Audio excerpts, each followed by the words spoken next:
What really happened with your host, Mike Rivero. You're listening to the Republic Broadcasting Network, where you'll find out what the Fukushima's going on. And aloha, America. Welcome to our show today. It is Wednesday, November 23rd, 2016, the day before Thanksgiving. And this will be our last live broadcast this week, as I've mentioned many, many times before. The phone lines are open, 800-313-9443. Mike is in our control room, twiddling the dials, keeping us out of trouble, and ready to answer the phone when you call on in. The lovely Lady Claire will be joining us in hour number 3 today. So we got a lot of stuff to talk about. Let's get right into it. A lot of people still thrashing over this story about how Donald Trump is not going to investigate Hillary Clinton. And one good example, of course, is from ActivistPost.com, talking about how the media outlets are reporting Trump will not attempt to prosecute Hillary Clinton. And basically saying, you know, what is going on here? It's clear that Hillary Clinton was guilty, and Trump is supposed to have a reputation for pursuing justice, so forth and so on.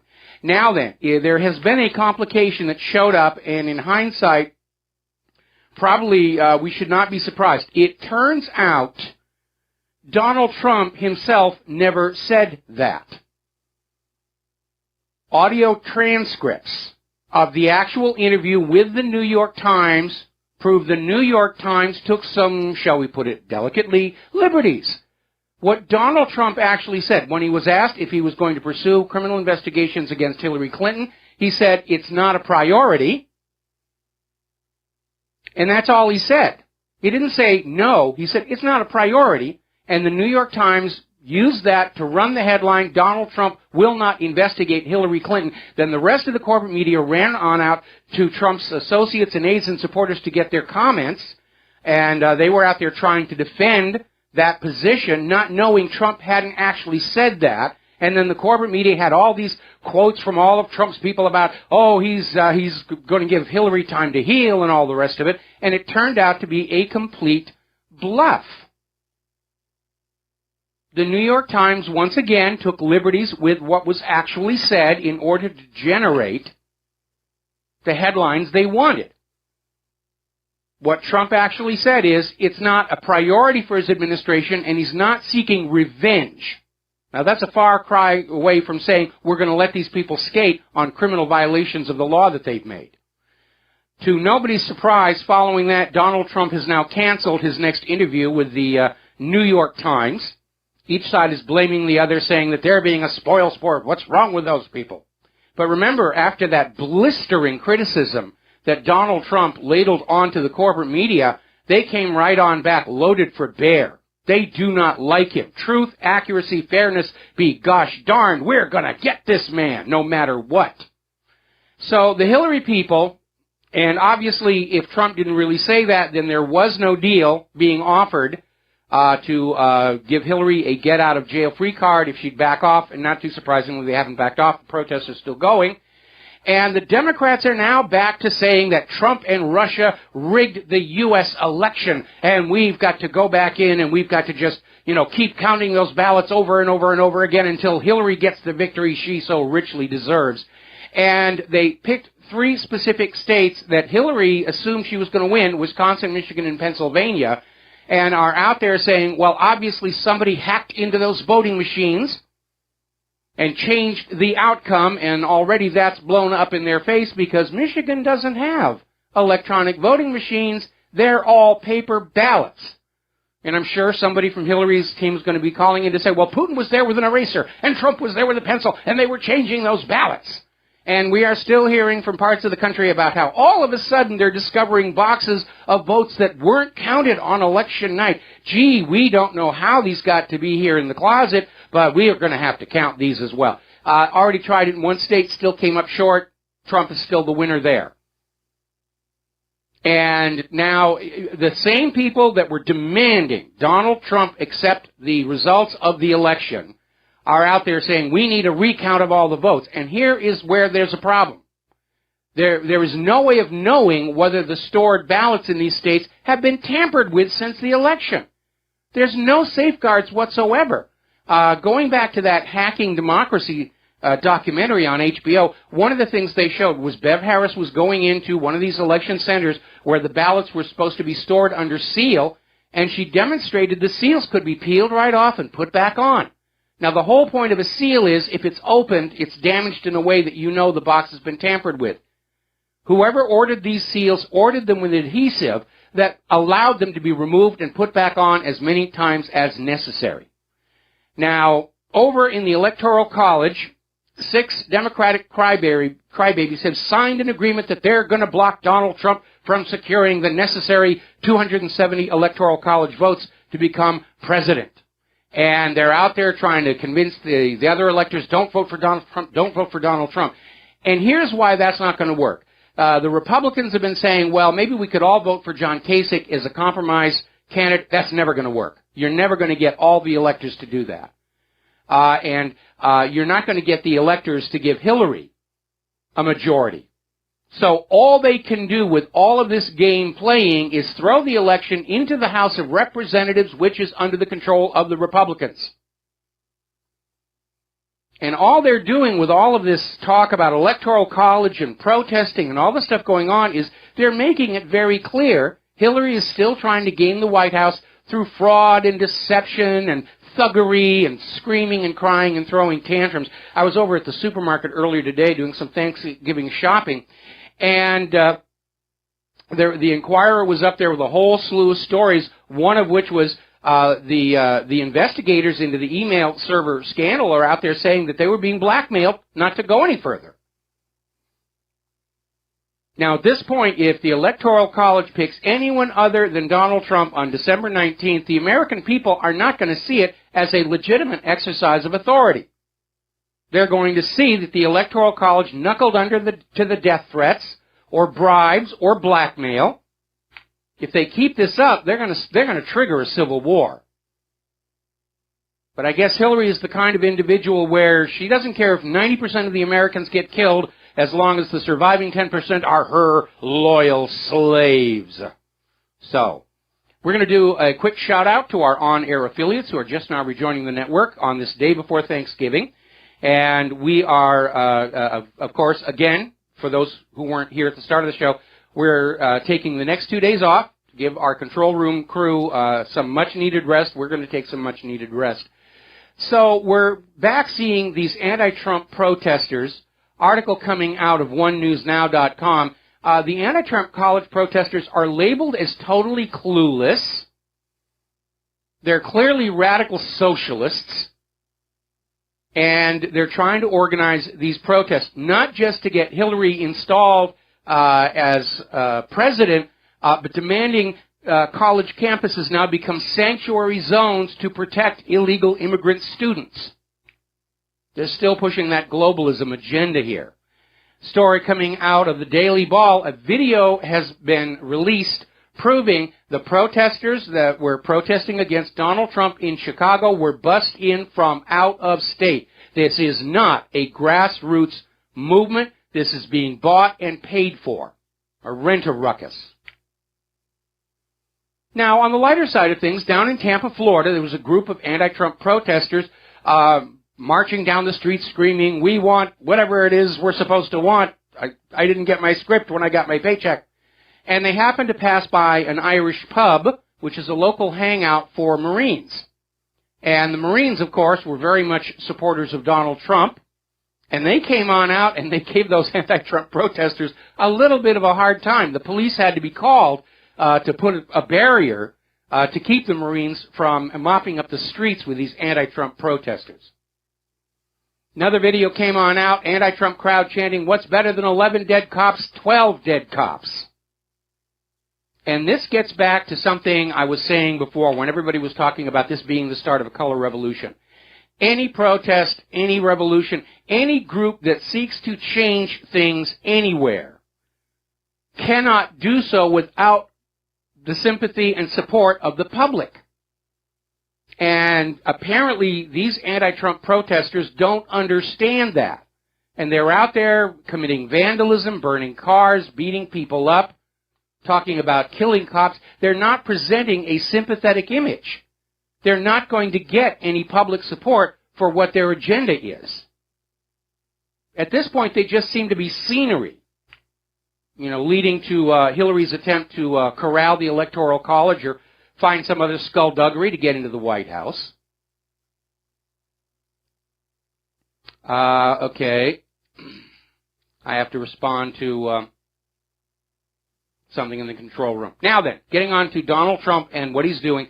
At this point, it is prudent to ignore all the proclamations about who Donald Trump might pick or is considering picking for this or that position in his administration, because most of those have turned out to be flat out wrong, wishful thinking. In many cases, they're basically media campaigns by people who want those jobs and hope to create a surge of support so that Trump will say, wow, everybody seems to think that, having Mitt Romney as Secretary of State would be a great thing, so let's give him a consider.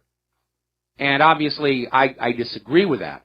Apparently, Donald Trump is actually considering Hawaii's own Tulsi Gabbard as Secretary of State. And she is very pro-peace. She does not like the idea of wars and interventions and all the rest of that stuff. So that would be a good thing. Meanwhile, actually, he's named his new Secretary of Education. Claire's going to have that in her segment of the show. Now, down at the Southern Poverty Law Center, they have come out with an observation that Donald Trump's expression, drain the swamp, is somehow racist. And I'm not sure exactly how they're getting there. Of course, the SPLC and the ADL were saying, Make America Great was racist. So they're just out there flapping their gums and trying to get things done. Oh, the tantrum crowd is finally showing up here. Now, Obama, this being his last weeks in office, is doing things presidents do in their last week of office. He's now commuted the sentences of more criminals, mostly drug criminals, than the last 11 presidents combined. He's just letting them out of jail here. And he did a point of handing out the Medals of Freedom. Now, the Medals of Freedom are something that's considered the nation's highest civilian award. It's not awarded to the military. It is awarded to civilians who are not entitled to military decorations, so they came up with the Medal of Freedom. And Obama was giving his out. He gave out a whole batch of them to the celebrities who were bashing Donald Trump. Robert De Niro got one, Bruce Springsteen, Ellen DeGeneres, Tom Hanks. They were all out there screaming how bad Donald Trump was, and now they've got the Medal of Freedom. And so, like the Nobel Peace Prize, Obama has just discredited the Freedom Medal. It doesn't mean anything anymore. It's a jelly donut given out to favorite supporters. Now, over in Europe, they're starting to look into the situation with the Clinton Foundation.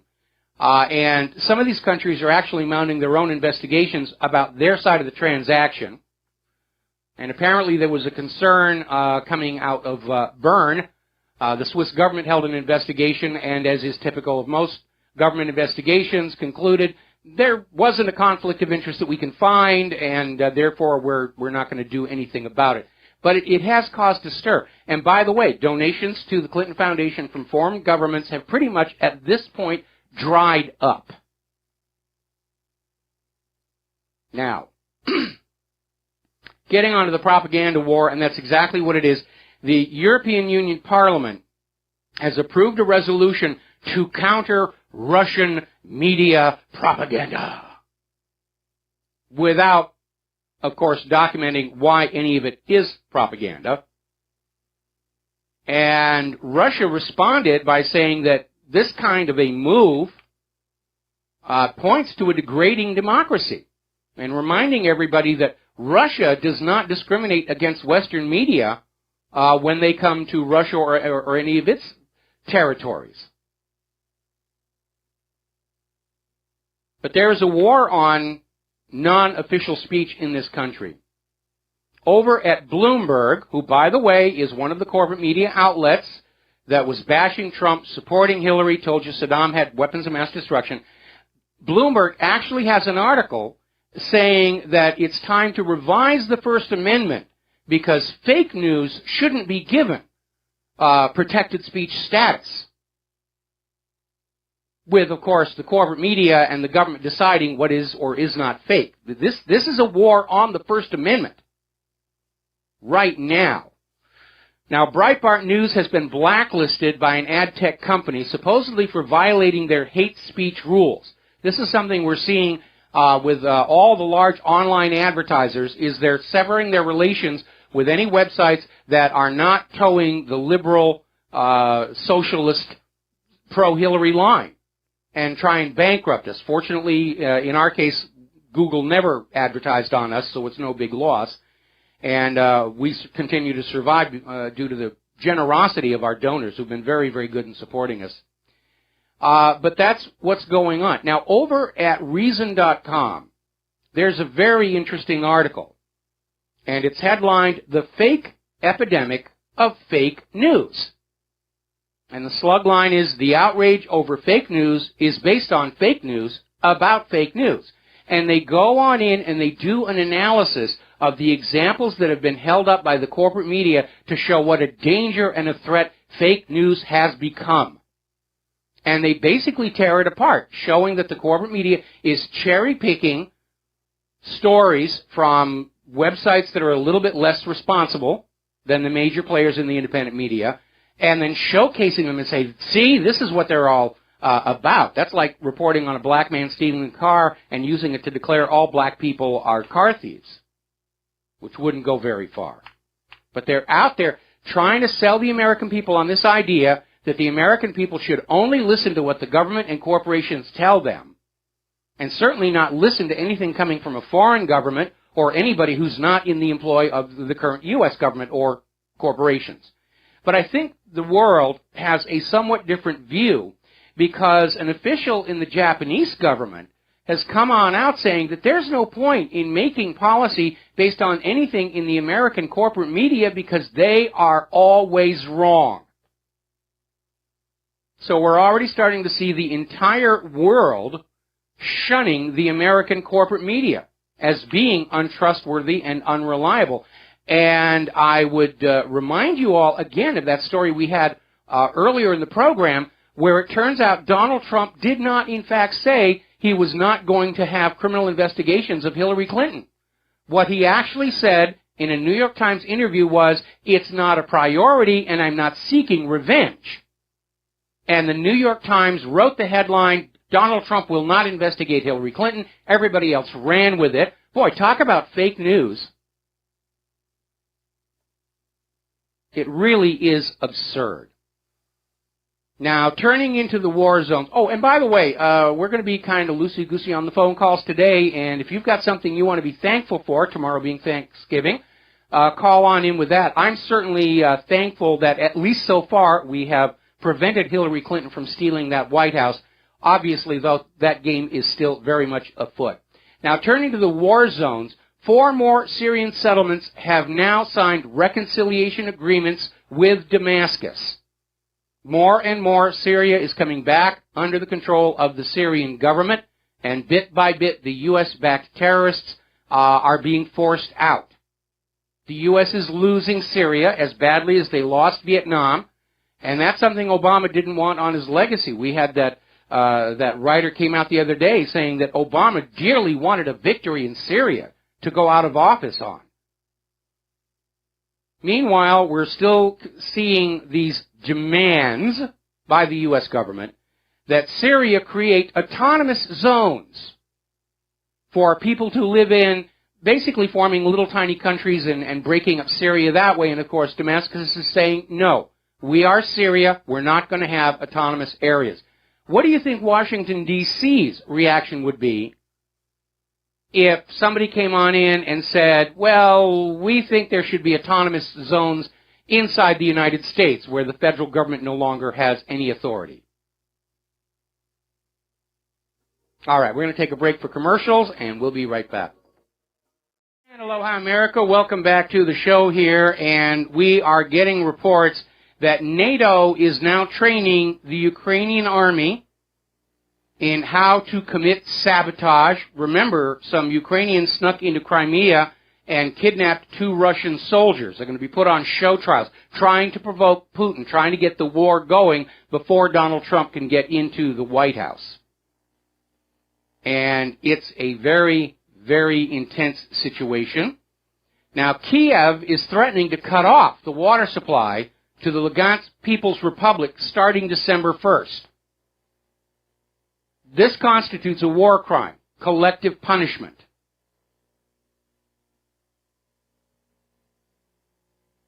But that's what they're doing, trying to keep their New World Order global government thing going. It's falling apart around them.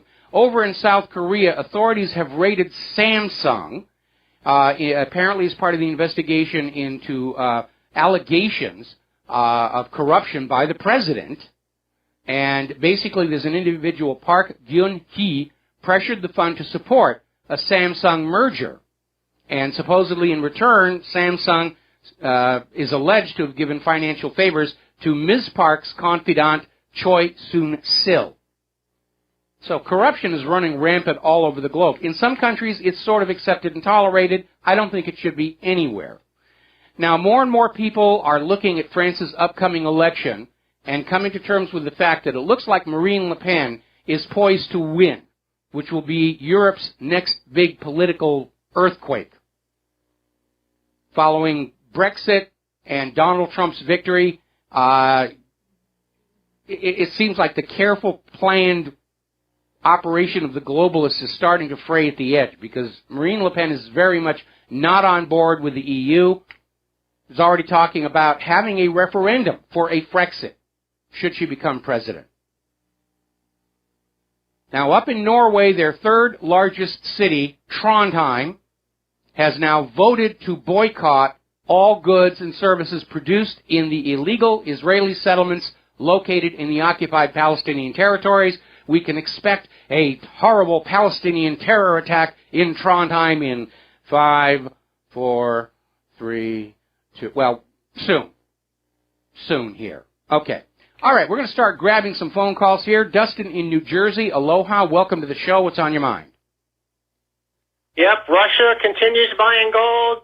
Turkey's going to go to the Shanghai Co-op, IBS launch. So you see that as we are fiddling while Rome/neoliberalism is burning, they're moving away, The world is, half the world's moving away from this neoliberal.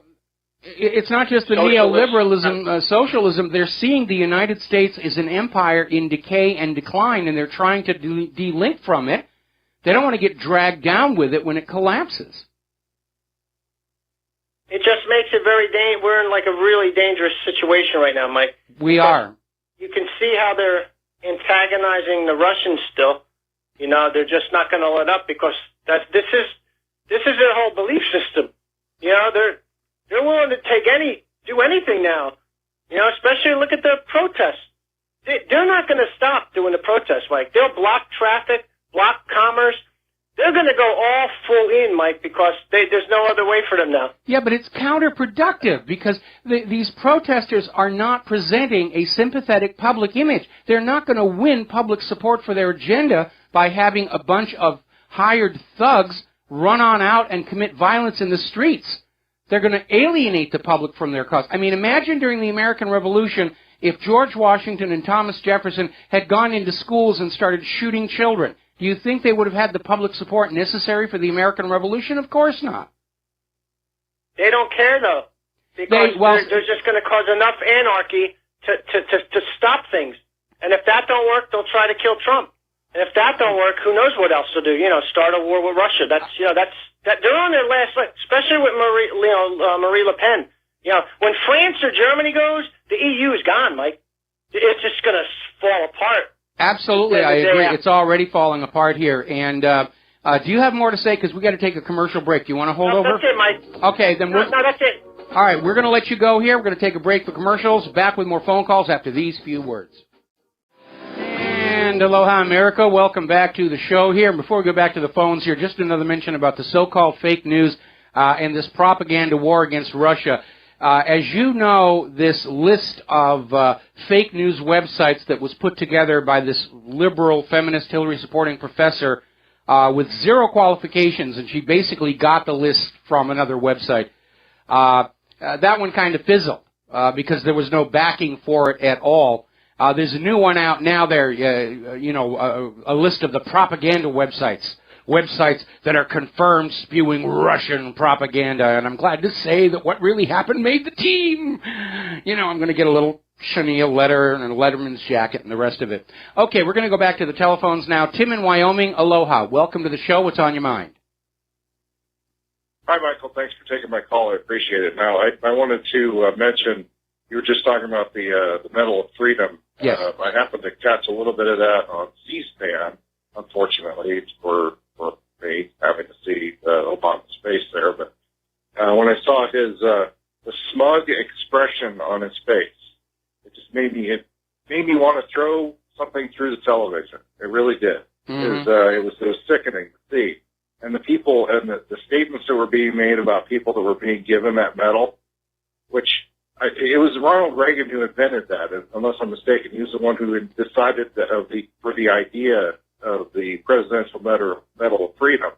And I think that until at the end of Carter, maybe, or the end of, no, I guess it might have been. Yeah, it might have been the end of, no, not Carter. I can't remember. Anyway, I think it was either might have been the next president, and then it started falling off as far as the quality of the people that were receiving that. Yes. I know Louis L'Amour was given one. Actually, I think Ronald Reagan himself gave one to Louis L'Amour.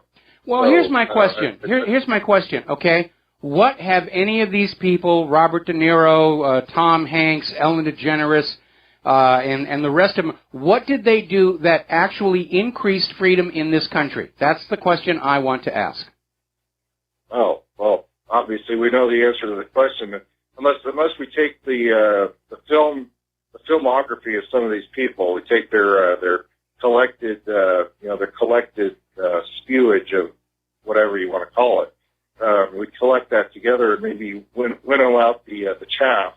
We might end up with 10% of that being decent. But, some of those people, I mean, for Bill and Melinda Gates to receive the Presidential Medal of Freedom, when all they're doing is promoting globalism, abortion, and forced vaccinations around the world, that's sickening.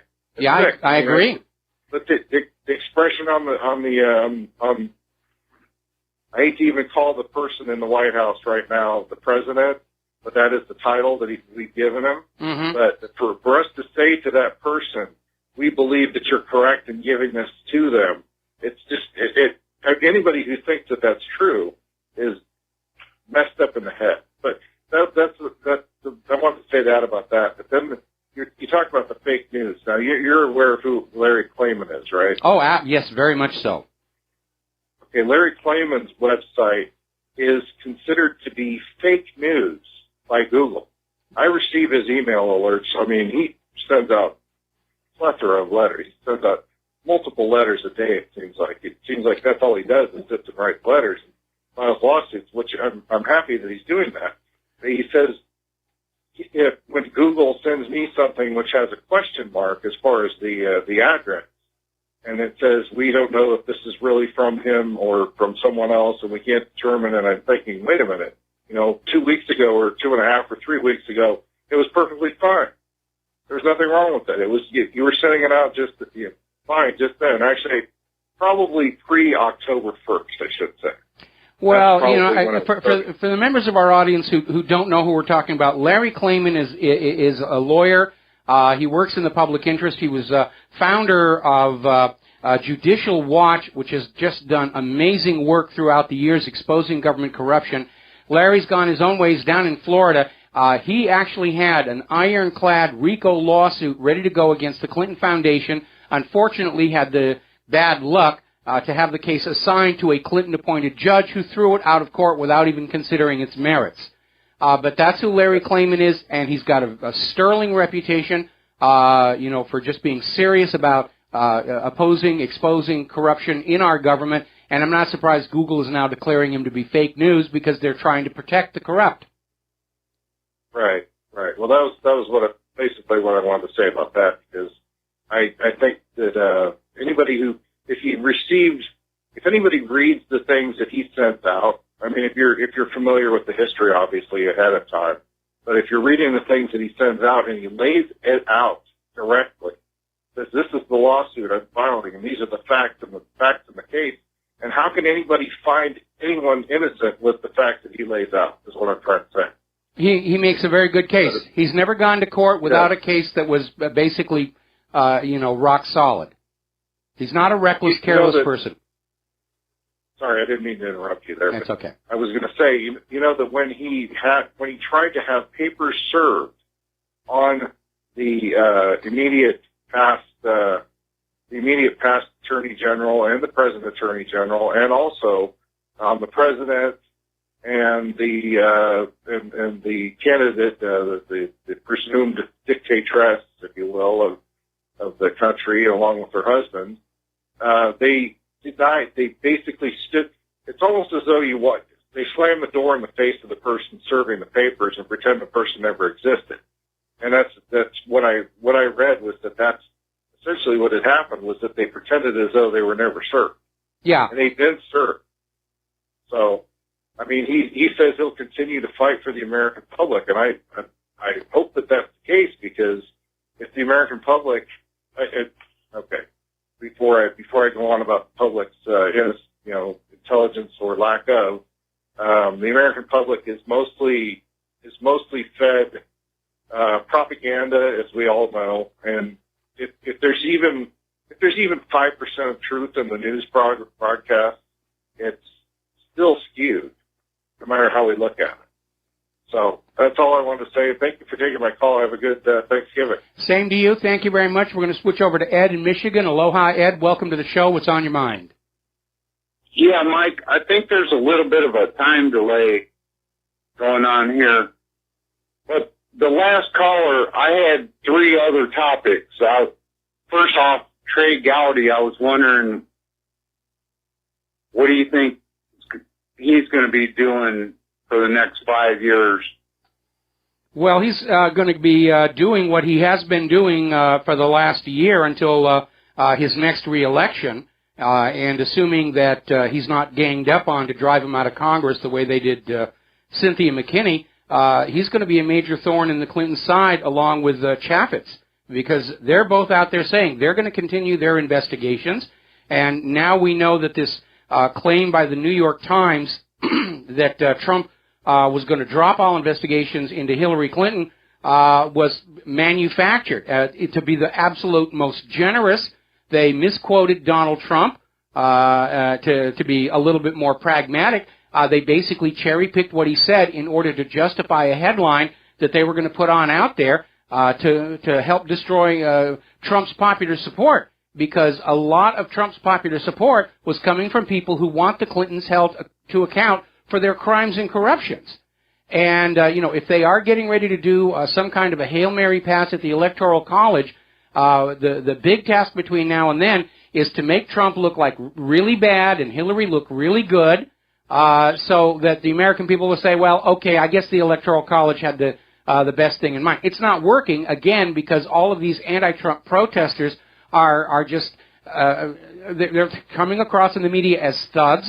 They're trying to limit video coverage now, and we're just being told what wonderful people they are by the corporate media. But anybody who's there with a camcorder, who isn't being beaten up, by the way, is showing these people for what they really are.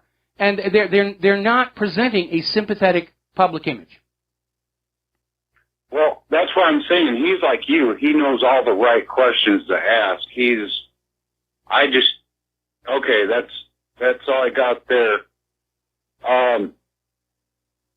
Mike, now I know some very, very well-educated people, actually family, and we talked about the Trump-Clinton thing this summer, and they were like, I don't know anybody that's going to vote for Trump. And these are, well-educated people, MSU graduates from, living out in Seattle type. Well, they're all the liberal the liberal bastions in You know, I mean, Hillary did very well in those urban cities and liberal universities and everything. The rest of the country went for Donald Trump. And I got to tell you, I'm already wondering how many of tomorrow's Thanksgiving dinners are going to turn into food fights because of this rancorous election. Right. Oh my God, there's giblets everywhere. The last caller.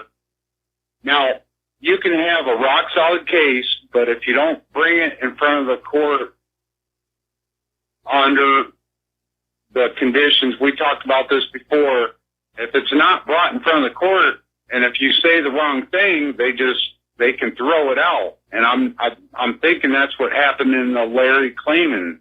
Oh, there's no question. The judge that he was assigned, supposedly at random, was appointed by President Bill Clinton, and just ejected the case right then and there. Didn't even look at the merits.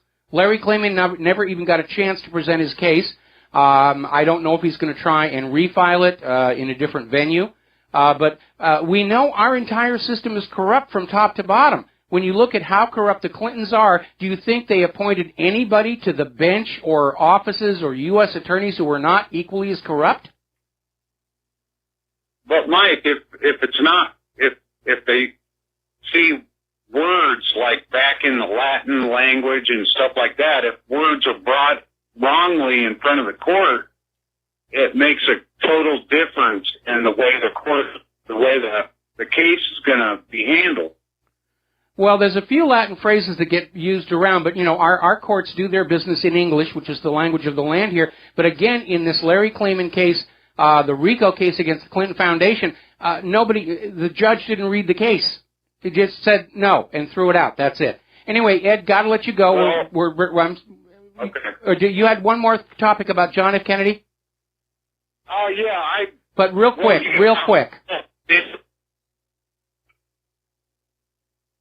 Okay, I guess we lost the connection. Okay, so, we're going to switch from Ed. Thank you, Ed. We're going to switch to Tony in Dallas. Aloha, Tony. Welcome to the show. What's on your mind? Hey, Mike. Hey, thanks for taking my call. I've been listening to you, listening to RBN for about a good 6 to 7 years.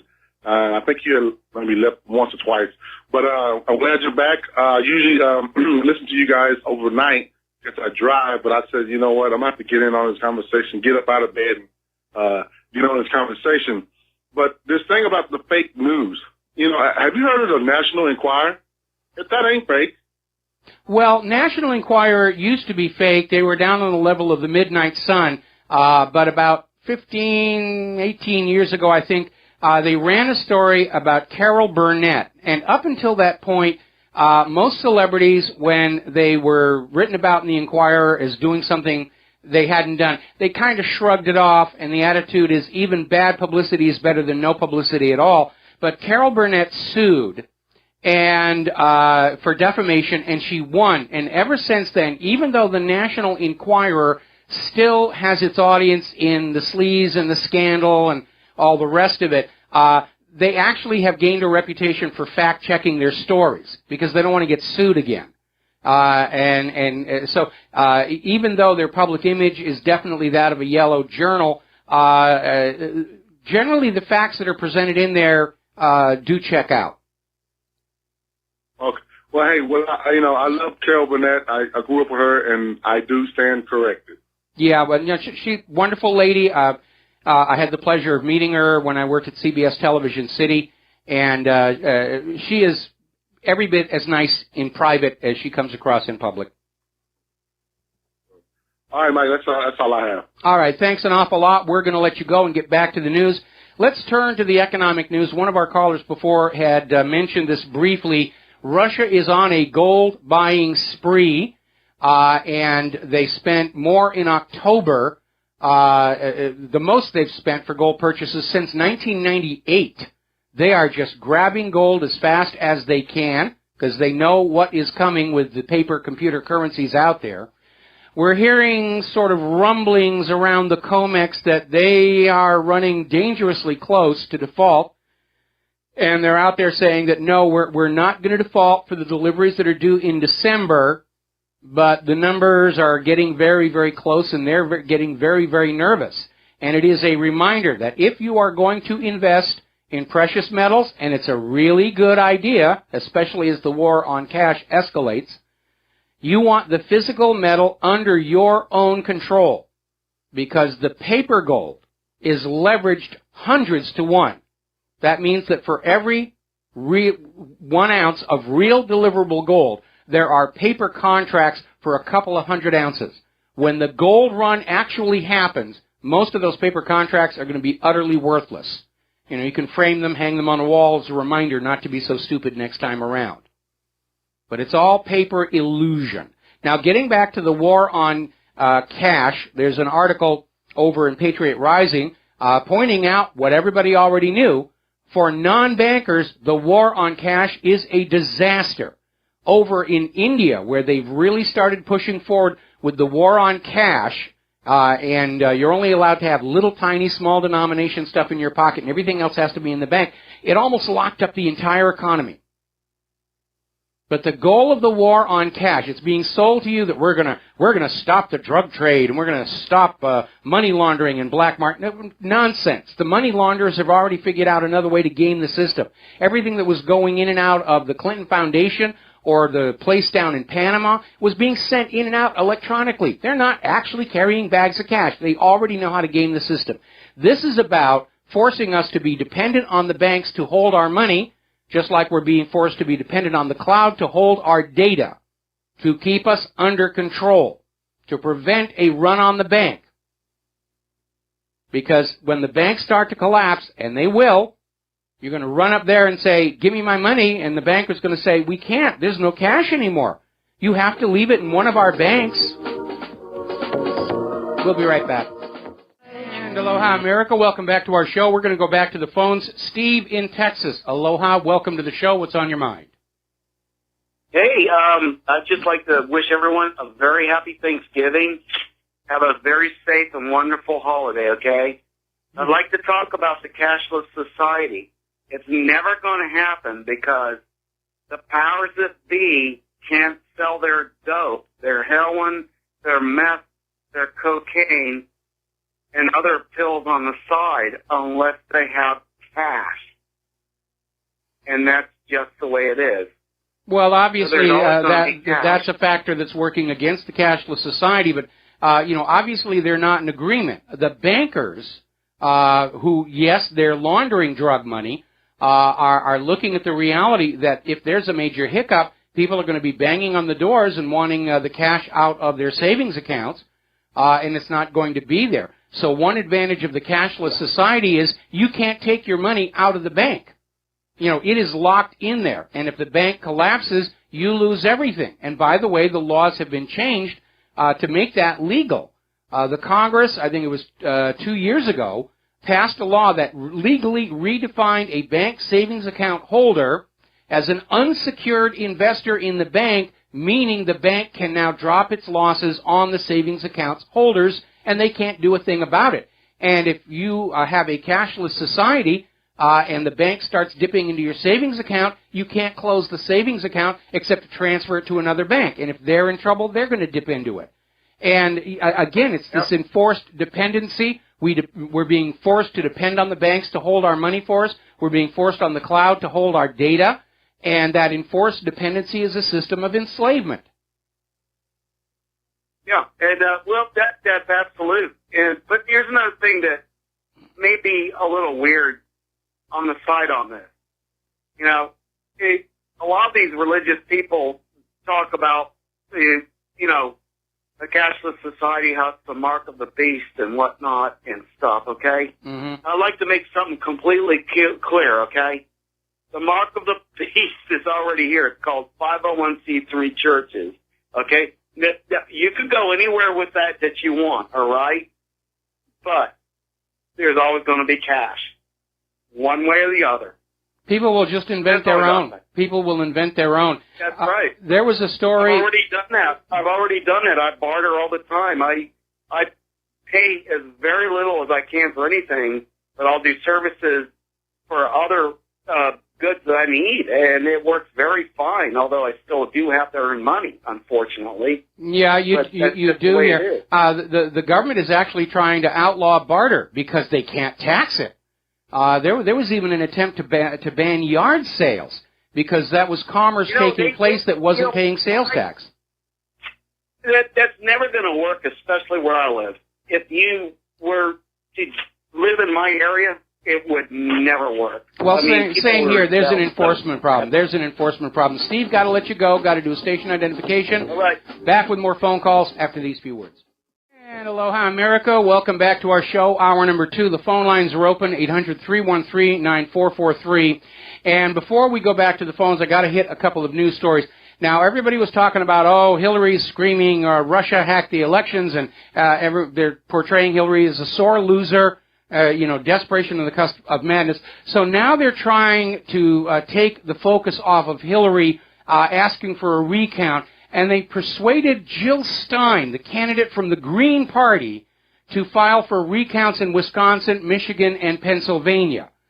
Now, let's be very honest, Jill Stein has no hope whatsoever of gaining anything from the recounts because she was that far behind the two major candidates, and she's going to have to raise money to pay for the recounts. So this may be a non-starter to begin with. But it shows the degree of desperation in that narcocracy that they want to hold on to power. By any means, fair or foul, emphasis on the foul. A couple more stories from the economy, then we're going to go back to the phones here. A judge has now blocked Obama's rule extending overtime pay to 4.2 million U.S. workers. And this was one of the things that I agreed with Obama on. And I cannot comprehend the thinking we have seen come out of the nation's economic managers. Because if you are not paying your workers decent wages and salaries, they are not going to be going down to those shopping malls and buying things. And the word is now that turnout for Black Friday is expected to be unusually low, and the retailers are panicking. Why aren't they coming in here? They don't have any money. If you want them to come on in and buy your products, you have to make sure they've got the money to do it with. Oh, no. We've got credit cards. We'll take the credit cards from them. These people don't want to be in debt anymore. The system is breaking down. And until it is rebalanced and ordinary people able, once again, to earn a decent living, this economy cannot work. Having all the money up at the very, very top is not a functioning economy. Now, Donald Trump wants to bring manufacturing back to this country. I absolutely agree. We need to bring these high-paying jobs back for Americans to have so that they can go to the shopping malls and buy stuff. Pay their mortgages, buy new cars, take care of their kids. There's another reason to bring the manufacturing back here as well. And that's to basically return to having quality products we can buy at the stores. Because the importers, for the big box stores, they get whatever they can get at the lowest cost to maximize their profits. And it's why you will buy things at the big box stores that will break apart almost the day the warranty expires. There's also been a huge problem with pirated goods. And worse, defective pirated parts. It's actually a big problem in the airline industry. Counterfeit parts for airplanes that don't match the factory specifications. They can kill people with that. All right, let's go back to the phones here. Nash in Chicago. Aloha. Welcome to the show. What's on your mind? Mike, happy Thanksgiving to you and Claire, and thanks for all the hard work and information you provide. Thank you for the kind words. I got 3 words. quick questions on the Federal Reserve Bank. Sure. I believe I heard you say this, correct me if I'm wrong. 1, that it's a Ponzi scheme. 2, that it's privately owned. And 3, I think you said that interest paid back has to be paid in gold. Is that all correct? That's exactly right. All 3 of those are correct. The Federal Reserve, the concept of the debt-based currency itself is a pyramid scheme. It only works as long as they can continually find new, larger populations of borrowers to allow the creation of new money, much of which is siphoned off to pay the interest on the old money. But when they run out of new borrowers, the system is going to collapse. History has shown it many times that that's going to happen. Now, up until recently, when a nation enslaved to a private central bank collapses, all the other nations enslaved to private central banks will step in, recapitalize, and restart the system again. And they've been playing this scam on the human race for about 300 years now. Okay, Mike, if all that's true, that means that all the money that exists here, if we gave it back to them, it would no way come close to paying the principal, and all the gold would still not pay it all back. So therefore, whoever owns the Federal Reserve Bank owns everything in this country. Who owns the Federal Reserve Bank is my question now. It's owned by several... They own it all. It's owned by several families, the Rothschilds, the Warburgs, the Rockefellers, I think, have an interest in it as well. It's about 5 or 6 of these hereditary banking clans that have brought this nation into a status of debt slavery. Now, getting on to your question number 2, yes, the Federal Reserve is privately owned, and it's in business for its own enrichment. They called it the Federal Reserve because the original plan was to call it the Third Bank of the United States, but anybody who understood history realized what an unmitigated disaster the first and second banks of the United States had been. So in order to cloak the bank in a quasi-governmental shroud, if you will, they called it the Federal Reserve, but it's no more federal than Federal Express. And yes, there's a little handshake relationship with the government regarding selection of the chairman, but that's really for public display. It's a token control at best. I would agree if Donald Trump wanted to take direct control of the Federal Reserve the way Putin took direct control of Russia's central bank, I would be fully on board with that move. But the Federal Reserve is privately owned. It's not here to serve the public. It's not here to serve the country. It's there to serve itself and turn a profit from this hoax of creating money out of thin air and then lending it to us at interest. And we have to pay back that money and interest with our labor. It's a system of enslavement. And most people don't realize that it is a system of enslavement. As you say, they own everything, they run everything. Remember what the founding Rothschild said, give me control of a nation's currency and I care not who makes the laws. It's a form of governance, and it's no more legitimate than rule by divine right or rule by slavery. And like those former systems, it only works if the public is brainwashed into believing this is the way life is supposed to be. And more people are becoming private central bank heretics. That's incredible. Okay, Mike, thank you. And you and Claire, have a nice Thanksgiving. How's the weather in Hawaii? It's cold there in Chicago. Well, it's cloudy, a little bit of rain, very, very windy, but it's Hawaii and it is November, so that's the way it is. All right, thanks an awful lot. Michael, enjoy the holiday. We certainly will. We're going to take a second here to do a shout-out to our on-air affiliates who have just rejoined our network. And moving on down the phone lines, Elizabeth in Connecticut. Aloha, welcome to the show. What's on your mind? Elizabeth? Been listening to you. Can you hear me? I can hear you now.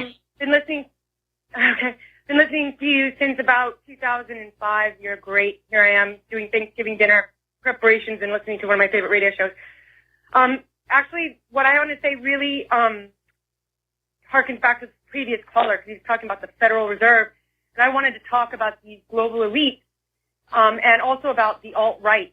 I started paying attention to the alt-right about 2 years ago when I came across a video called With Open Gates. I told you about it before. That just pretty much was a documentary on the flooding of Europe of Syrians and Africans. Mm-hmm. And I was like, well, there's no room for, Europeans. They need to have their own land. And then I just came across a documentary, actually these two Western guys, one I think he was Australian and one was American, who moved to China and married two Chinese girls. They've been there for like a decade, but they cannot work. Once you marry, if you're not Chinese, you cannot work in China. So, it's only in Western countries that we're forced this multiculturalism. And it's not right now CNN and they're all spouting white supremacy. I've watched these people. They're not supremacists. They're talking about the ethno-state, just like Israel has an ethno-state or China has an ethno-state. And, America was like that pretty much 90% until 1965 and the Art Stellar Act was pushed. And then I just wanted to ask you, have you ever read the Talmud? I've read portions of it as part of my research. I haven't read the whole thing though. Can I back up here? Well, I've read. Can I back up on something here on this white issue? First of all, if you're getting ready to cook your turkey for Thanksgiving, my little helpful hint is in the stuffing you add a quarter cup of popcorn, and then you put the turkey in the oven, and when it blows its rear end off, it's done. Okay, that's my helpful household hint for Thanksgiving Day. Now then, I'm looking here at some screenshots that were taken of Wikipedia. This is Wikipedia's definitions for the following terms. Black pride, their definition. Black pride is a movement encouraging people to take pride in being black. Okay, then we move on to gay pride. Gay pride, or LGBT pride, is the positive stance against discrimination and violence toward lesbians, gays, bisexual, and transgender people to promote their self-affirmation. Next one, Asian pride. Asian pride is a positive stance to being Asian American. Then you go down to white pride. White pride is a slogan primarily used by white separatists, white nationalists, neo-Nazi, and white supremacist organizations to signal their racist viewpoints. Can you say bias here? I mean, we have all these other.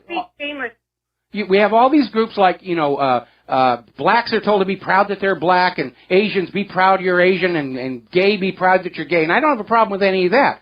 My problem is when white people want to be proud for being right, they're screaming, you're a racist, you're an enslaver, you're a plantation owner. And I get really sick and tired of that, especially when you consider my ancestors ran a station on the Underground Railroad helping escaped slaves get to Canada. So stop screaming at me that I'm the descendant of slave owners, because I'm not. Anyway. Yeah, and also we're not the only culture that enslaved people. Almost all cultures enslaved people, and we were the first to free the slaves. So, I mean, the hypocrisy is shameless, and it is very, kids, I want them to have a decent future. But anyway, I want to just go on this hypocrisy. And about the Talmud, it's a very hateful document about all other races besides the chosen race. Yes. And these people at the SPLC and the ADL, they go off any white person who shows any, desire to maintain, pride in their heritage. All of a sudden they're these kooky kooks. And it's just totally it's wrong. It's got nothing to do with the Talmud, okay? The idea of the globalists is they want to destroy the regional, historical, and cultural identity of everybody on Earth, blend them all together to make them easier to control. Because if you don't have a solid sense of who you are and what your place in the world and place in history is, you're easier to control. That's why we saw the attacks on the Confederate flag. We're seeing the flooding of Europe with all these Middle Easterners, the refugees and illegal immigrants into the United States. They're trying to erase this idea of a regional identity in order to bring us under their control. And it's backfiring terribly because, like everything else coming out of the liberal philosophy, it's based on that intellectual fraud of an idea that you can re-engineer the thoughts in the human brain by changing the environment around them. It's never worked. It never will. It's based on an intellectual hoax. Margaret Mead's Coming of Age in Samoa. Yeah. Just one thing, though. I don't think it's across the board. I don't think they're doing it in China. I don't think they're doing it. I think it's really pointed at Western peoples, at Europeans in particular, and that's what's concerning me, because I don't see them, even with the pride issues. They're not concerned with other races. No, they're basically trying to get rid of the one group most able to stand up and resist the rise of an oligarchical structure. And, the majority, and that's what it's really all about. Anyway, Elizabeth, gotta let you go. Got a bunch of callers, got a bunch of news, and we're getting short on time here. So we're going to switch over to John in Rancho Cucamonga. Aloha, welcome to the show. What's on your mind? Oh, good afternoon, Mike. A great show again as usual. I discussed with your call screener there that I had one topic, but I just wanted to make a secondary remark about Donald Trump, depending on how much time you give me. So, first things first, one of your previous callers had stated that the mark of the beast is already here, and he gave us his interpretation of that. The 501c3, which is a section of the Title 26 of the U.S. Code, known as the Internal Revenue Code, and I agree with him that has done a lot of damage in this country. But in my way of thinking, that's not really the mark of the beast. The mark of the beast, in my opinion, is that it prevents commerce from taking place unless it's complied with, is really the Social Security number. I cannot get employed without giving a Social Security number. This has been going on for many years. Mm-hmm. Even if I'm an independent consultant, which I am, if I tell my client who's hiring me for electrical engineering services that I don't want to fill out a W-9 form and I don't want to give him a Social Security number, guess what? He's going to go find another electrical engineer. Well, first of all, I hate to be the one to break this to you. It's no longer called the Social Security number because Social Security is bankrupt, and they're going to be cutting off those checks really soon. It's now called the Taxpayer Identification Number, meaning that the money goes from you to them, but don't dare expect a penny of it to come back anytime soon. Well, you're absolutely right about that. I didn't think you were going to go into that. On the W-9 form, they do allow for the fact of the existence of a Social Security number, and they do put it in the area where, when you put your Social Security number in there, it's under taxpayer ID information, where you say you're volunteering to be a taxpayer. Anyway, the second point, Mike, was that about Donald Trump. If he can slow down what's going on here with the globalism and the one world government. And if he does some of the things he says he's going to do, as far as the law and so forth, that would be something. And I think we should count our blessings. I don't know that. Oh, I agree. I agree. Donald Trump on his worst day is still far better than Hillary Clinton on her best day. The alternative. That's correct. And the thing is, but unless and until we get control of the banking system, the central banking, where they make money out of nothing and then sell it to us for a certain amount of cash, and until we get the courts under control and have honest judges and until we can get the lawyers out of everything and address their issues with pledging an oath to a foreign government, we're not going to quite get our country back yet. And I think there's time to do that yet. John, let me share an insight from project management theory. Okay, you don't start out and say, we're going to do something really, really grand. You take the task that you want to accomplish and you break it into little, tiny, manageable, solvable tasks, and you do them one at a time. And yes, we'd like to see all these changes in the United States, but what's the first thing we need to do? And that is bring back an honest, verifiable election system. Sure. Well, that's fine. That's fine. I was looking at the end result, Mike. Not starting with that. I'm just saying. Okay. We'll get to the end point. Hopefully we'll have time to do that. All right. Well, John, thank you very much, Mike. Thank you for the phone call. We're going to switch over to Andy in Texas. Aloha, Andy. Welcome to the show. What's on your mind? Hey, Mike. Well, hey, back in the 70s, they used to show us that gold in Fort Knox and whatnot. And since then, we haven't seen anything since Nixon took us off the gold standard completely and whatnot. My question is, we had a bunch of gold in the bottom of the Twin Towers and whatnot, and we when Germany wanted their gold back, we sent them gold that was tungsten centered. And no, hold it. You got some of your facts a little bit discombobulated. There was gold stored at the base of the World Trade Towers, but it disappeared the night before 9/11 happened. When Germany demanded their gold back, what they got was gold that was not their original deposited bars. And it's important to understand these gold bullion depositories are like safety deposit boxes. The actual item that you put in is the item you will eventually take out. What Germany got back were gold bars that did not have the original German hallmarks and stamps on them, and when tested, turned out to be much, much less pure. Now, the tungsten cord gold bars are a separate issue that was uncovered in Germany when they were taking investment gold bars and starting to assay them for possible jewelry use. And by the way, it's also happened in New York, where jewelry companies who are making jewelry are buying these investment gold bars as a source of gold, and they'll dig into them to be making rings and bracelets, and all of a sudden their drills break. So somebody literally robbed Fort Knox. I think we have to look for Auric Goldfinger driving around here somewhere. Andy, going to let you go. Got to take a break for commercials. We'll be right back. Aloha, America. Welcome back to the show here, and we're going to go back to the phones here. Kim in Missouri. Aloha. Welcome to the show. What's on your mind? We lost her. We lost Kim. All right, getting on back to the news here. Let's talk a little bit about the refugee crisis and immigration. And with a mind to my comment before about the goal of the globalists is to destroy human sense of a regional, cultural, historical identity. Because if you don't have a strong sense of who you are much easier to control. So we're looking over at Germany, and almost half of Germans are now of the opinion that all of this refugee migration is undermining their society. It's turning into something other than Germany. The nation that they grew up in, built, and loved is vanishing before their very eyes. And that is exactly what the globalists are trying to do all over Europe and here in the United States of America.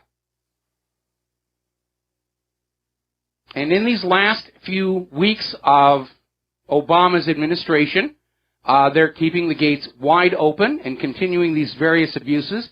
Apparently over in Philadelphia, which is maintaining their sanctuary city policy, the Philadelphia police refused to hand over an alleged child rapist for deportation, was here illegally, raped a child, and the police let him bail out. He's back on the streets.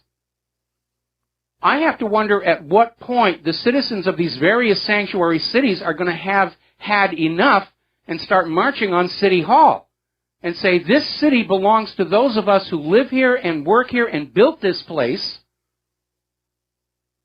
and it's not to be taken away from us and given away to people who couldn't make it in their own countries.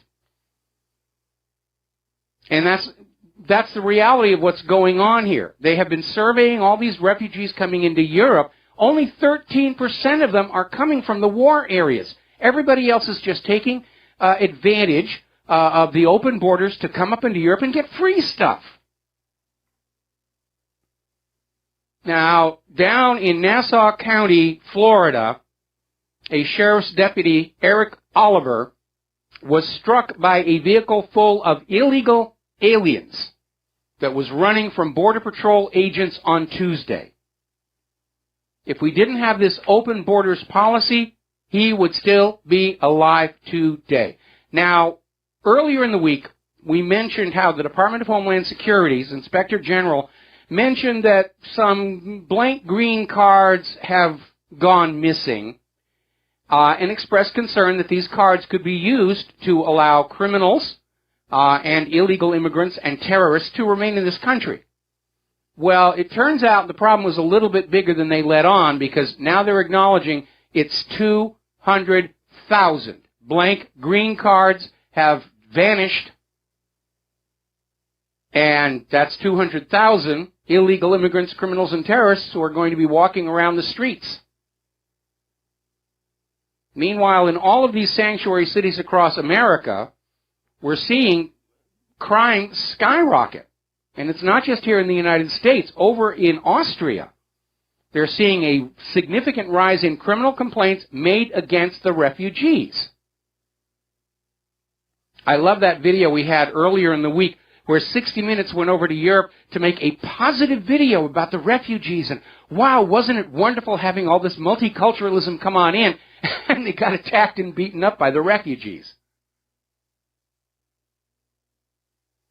Now, over at the United Nations, the Secretary General is weeping and wringing his hands and crying that the masses have rejected globalism in favor of nationalism. I hate to tell you this, but we masses, we are the civilization here. And we do have a right to decide what's going to work for ourselves. And the big problem with globalism is everywhere it's being implemented, it has been a disaster for ordinary people. The globalists love it. They're building a single giant planetary human ranch on which they can permanently harvest all of our wealth to build themselves crystal palaces to live in. And they all dream of that golden throne of planet Earth whose seat will be eventually polished by their own back end. That's what's in their dreams here. But for everybody else, it's been a disaster. Why should we go along with a policy that is harming ourselves, our communities, our country? What are you thinking? We'll be right back. And aloha, America. Welcome back to the show. And I want to give you a little history of Fort Knox, because a lot of people are very concerned what's been going on there. First of all, the last actual audit of the gold in Fort Knox was in 1953. I was 1 year old. Now, in 1974, 3 years after Nixon's gold shock, when people were starting to wonder if there still was the American people's gold in Fort Knox, because remember, when Roosevelt confiscated all the gold, and they built Fort Knox to house it, they were out there saying, it's still the American people's gold, and we will take good care of it for you. Suckers. So, in 1974, they had what they called a televised audit. It was nothing of the sort. They allowed television crews and some witnesses down there. They opened the doors and let people look at a stack of gold. They weren't allowed to touch it or test it, but they only opened one of the vaults. Now, in theory, Fort Knox audits the gold every year, not by counting the actual gold bricks, but by walking around and counting the vault doors that still have the seals on them. But we know seals can be faked.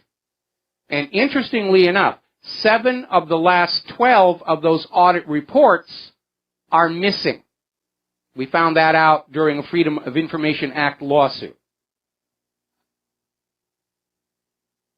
So we don't really know, and we certainly should not ever take the U.S. government's word about anything, especially as important as our gold, especially when we saw how the New York Federal Reserve, J.P. Morgan, Bank of France, Bank of England were playing fast and loose with other people's gold.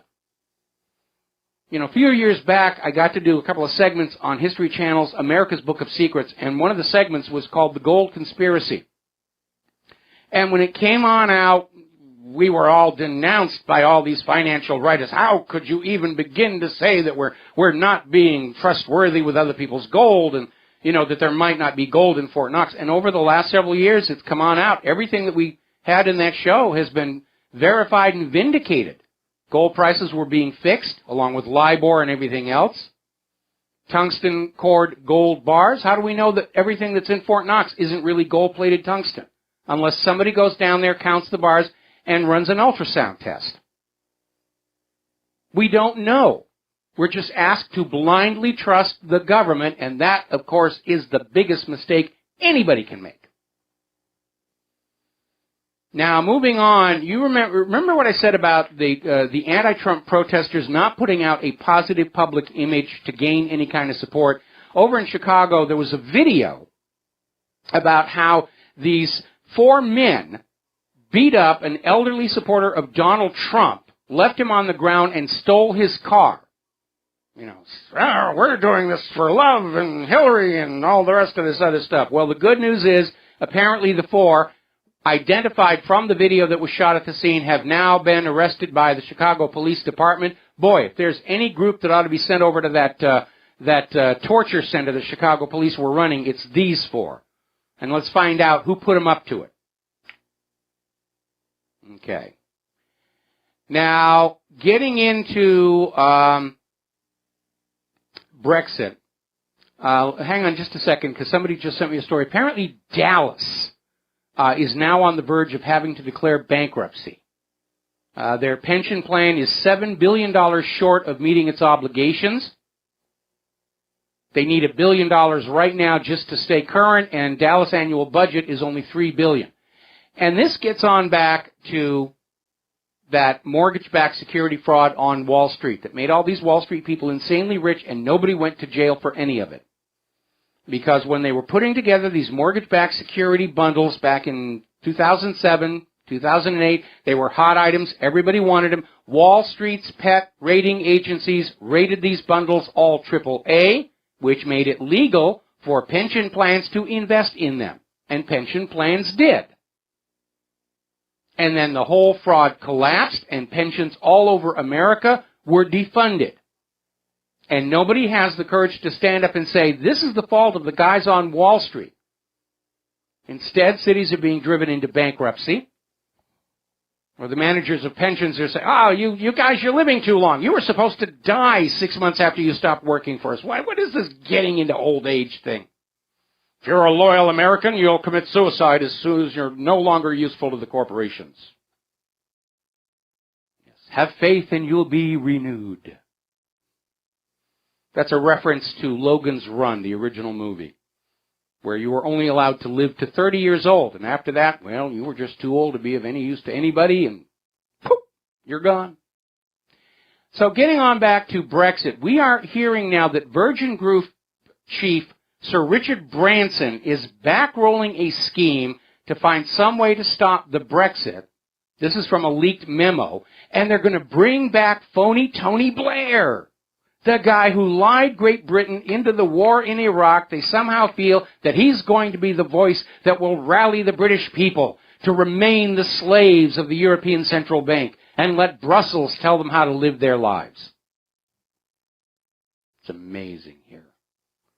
Kind of an oddball story. Over in Pennsylvania, a truck driver, Darren C. Walp, was on the road with a truck full of corn on a Gage County highway when he was notified by text message that his job had just disappeared. And so I guess Darren figured, well, you know, if I don't have a job anymore, I'm not going to do the job anymore. And he left 1,000 bushels of corn lying on the road. And unfortunately, they arrested him for creating a public nuisance, and he's bonded out of jail. But it shows, you know, I'm sure that a lot of bosses are thinking about how great it would be to text message somebody they've just been fired so they don't have to deal with the repercussions. Well, the repercussions are still going to happen. All right, let's talk about the Dakota Access Pipeline protests. Accusations are still flying back and forth over the young lady who has had her arm destroyed, probably going to have to be amputated by a concussion grenade. The police are saying, no, we weren't using concussion grenades. She was carrying a pipe bomb. There's another story that came out of Oraz.com. Apparently one of the protesters was shot in both kneecaps by Standing Rock police. It's just amazing. Now, there's a video that we have on the front page of whatreallyhappened.com where Mandan sheriffs threaten to arrest water protectors. And the story is very, very simple. Okay? These two people were wearing Water is Life shirts. And they were just in this restaurant having lunch, and they weren't bothering anybody. And the two police officers asked them to come over to the table and then told them they had to leave the restaurant immediately or face arrest for disorderly conduct. And it's all captured on video. These people were not being disorderly. They were just minding their own business, eating their lunch, and the police call them on over and say, get out of the restaurant. You're being disorderly. We're going to put you in jail. And then the police wonder why they're not getting any sympathy from the American public when one of them gets shot.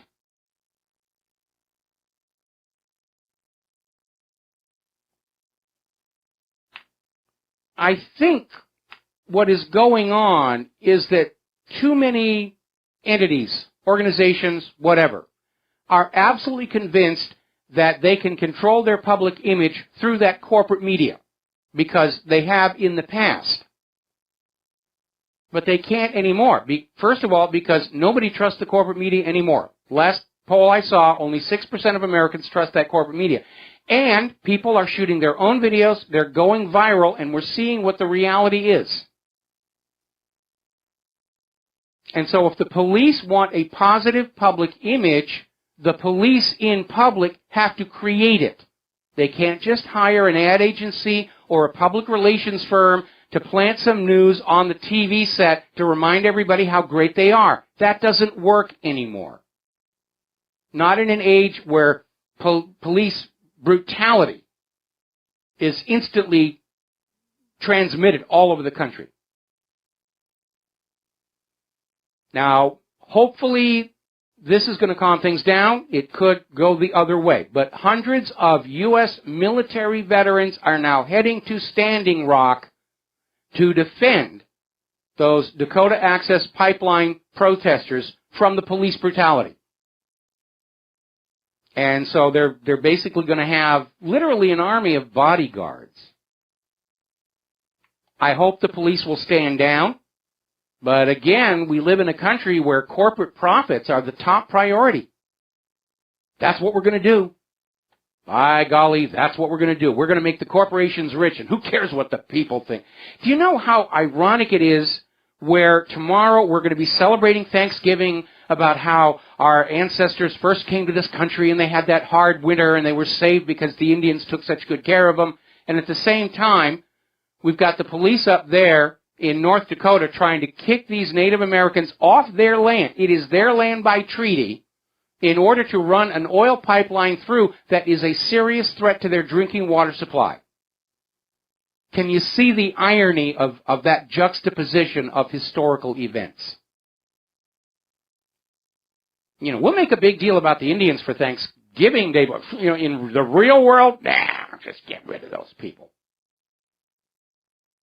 It's amazing. I mean, if you want to talk about war crimes and brutality, you look at the way the Native Americans have been treated. Things like the massacre at Sand Creek. Little historical footnote, I'll bet most of you didn't know.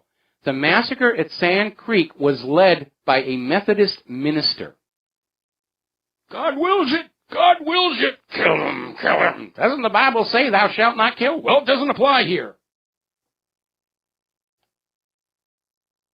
Down in Australia, the state of Victoria has now issued a permanent ban on fracking.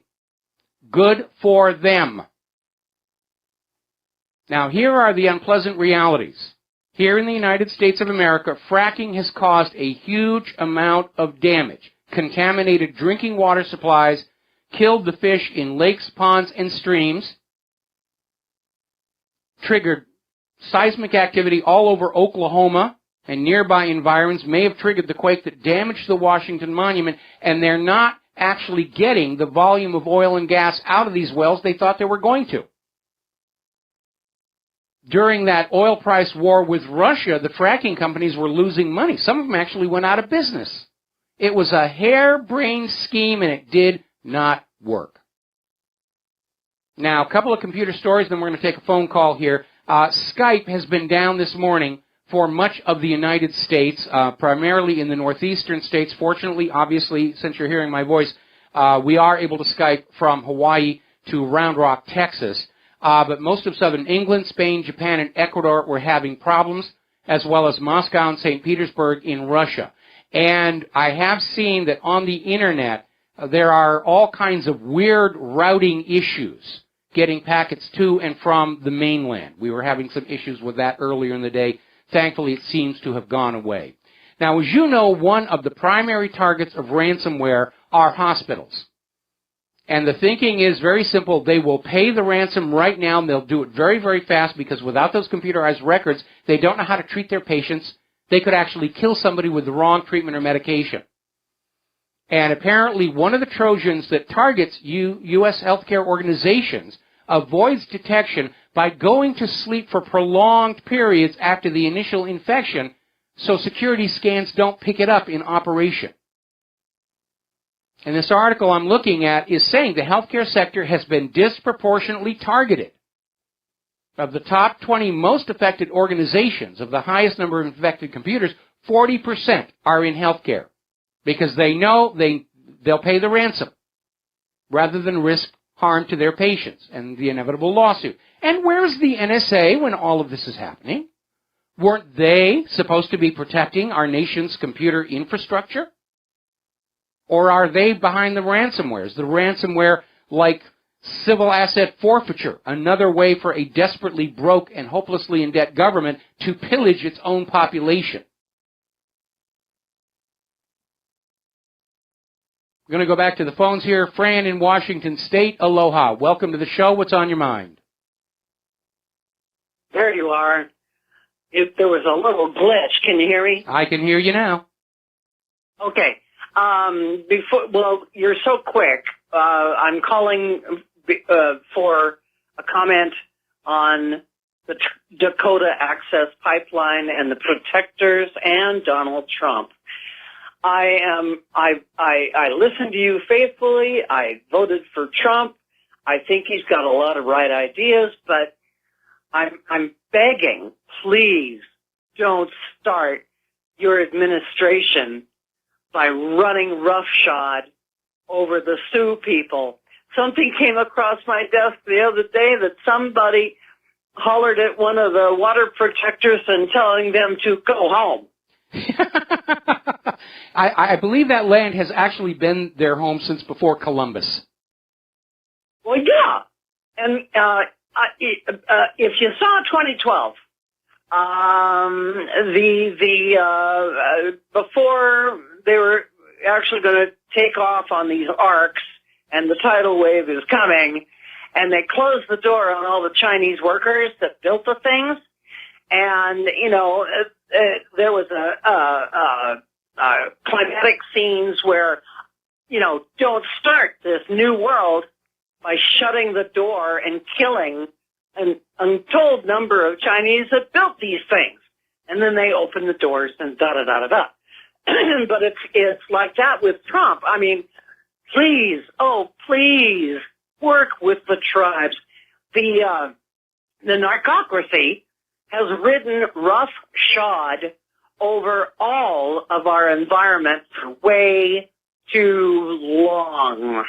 Well, Surely part of the problem is that they have exploited environmental concern for a fast buck to the point where, unfortunately, the environmental movement has discredited itself by getting on board with human-caused global warming and carbon taxes and carbon credits, and they've kind of blown their credibility. And it's actually, in the long run, it's going to bring more harm to the environment. Just like the feminist movement's obsession with rape and so forth actually resulted in greater risk to women. But they're not thinking about what's actually making the world better, just what they can get votes and money and power and book deals off of. I would hope that Trump, and I understand he's got a financial interest in this pipeline, but in theory, under the blind trust, he can't have that anymore. But I would think they would work to find a compromise. Run that pipeline somewhere else where these people's drinking water is not at risk. Okay? Fran, we got to let you go. Got to take a break for commercials. We'll be right back. And aloha, America. Welcome back to the show here. And getting on back to the Dakota Access Pipeline, we're dealing with what's called the NIMBY phenomenon, not in my backyard. And so anytime you have any kind of a facility that represents a possible threat, it winds up being put on the land of whoever has the least political clout. And we know that because there's that nuclear plant over in New York built on Native American land that has been leaking. It's got a history of leaks, Indian Point Nuclear Facility. And they're still letting it run. And by the way, it is past the end of its design lifespan.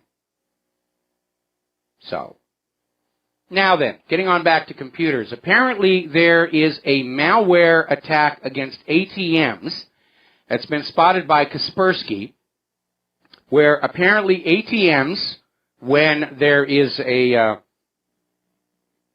one of the criminals standing nearby, will all of a sudden just spit cash out. And it's basically hacking these centralized systems to make them issue cash. And the criminals don't need to steal your card or your number. It's just whatever cash is inside the ATM gets dumped out. And it's been hitting in Armenia, Estonia, the Netherlands, Poland, Russia, Spain, and the United Kingdom. Now, as part of their child pornography campaign, and I'm fully on board with that, by the way, I really think it has to be dealt with. But apparently the FBI, on the basis of just one single warrant, hacked over 8,000 computers in 120 countries. And what they did was they took over a dark web child pornography site. And instead of shutting it down, the FBI ran this child pornography website and used it to plant spyware and malware on the people visiting the site. Now, the problem with that is this means the FBI has been trafficking in child porn. Why are they exempt from the law? Why is it okay for the government to commit a crime in order to find other criminals? And again, I agree with what they're trying to do. I just don't agree with how they're doing it. It's a little hypocritical. It's like when a motorcycle police officer pulls you over to give you a ticket in your car for not wearing your seatbelt. It seems less about public safety and more about finding another reason to grab your money. Now, there is a prank video circulating around, and it doesn't cause permanent harm, but apparently if you play this video, after the video is over, it's planted some code that slows your iPhone down until you have to do a full reset. And it's just somebody's idea of a dirty trick, but if your iPhone is all of a sudden acting weird, do a full reset on it. All right, there's the music. Got to take a break for station identification. Back with the lovely Lady Claire after these words. Aloha, America. Welcome back to our show, hour number 3. And for those of you watching on BAM User TV, this gorgeous creature sitting behind me is the lovely Lady Claire, who's going to share our third hour on this day before Thanksgiving. And lovely Lady Claire, what's the first thing that you want to talk about? Well, the first thing that I want to talk about, which is getting almost no coverage whatsoever on the corporate press, is intense persecution of Christians in the Middle East, particularly with regard to Daesh and what they are doing and have been doing. Christians have been killed. The internal and external displacement of these communities has been horrific. And the question is, what can be done? And I think it's got to be a multi-pronged solution, because Daesh is using physical torture, deprivation of food, sexual humiliation and rape. Which they learned from what the U.S. was doing to the Iraqis over in Abu Ghraib. I feel like I need to insert a comment here. Okay. We know that Daesh/ISIS/ whatever they're calling themselves this week is a manufactured group for propaganda purposes. They had all those phony beheading pictures and everything. And I think they're attacking Christians not because they necessarily hate Christians per se, but in order to anger Christians in other countries into supporting the war effort against what they've been told is the enemy. I need to move your microphone just a little tiny bit. All right. Okay. But I have some thoughts also on this. Yes, I believe you're right on that. But I think a multi-pronged approach is important. I think that people out there need to find legitimate charities that are supporting those Christians from this neck of the world who have been experiencing persecution, no matter the actual geopolitical reason. And I would suggest to every single imam in this country to condemn what they are seeing Daesh do and say, we don't do that to convert people. I suggest that they also stand with solidarity with everyone in the Middle East, not just Christians, but the Yazidi, etc., who are also being persecuted and hurt. And hold open houses here, and at the top of whatever people are going to see when they come in, the words, we condemn torture and coercion to bring people to Islam wholeheartedly.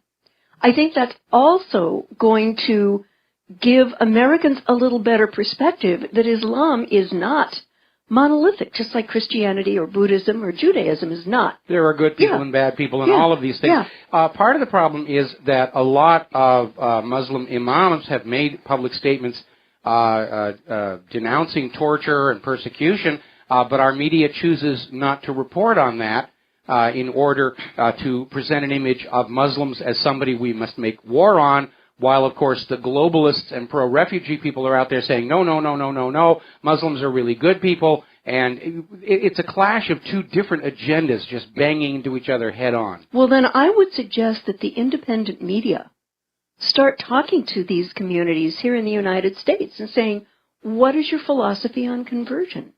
And get it out there if the lamestream media refuses to, which apparently they do refuse to do. Well, I agree, and I mean, again, let's be honest. There are abuses in the conversion process in every religion.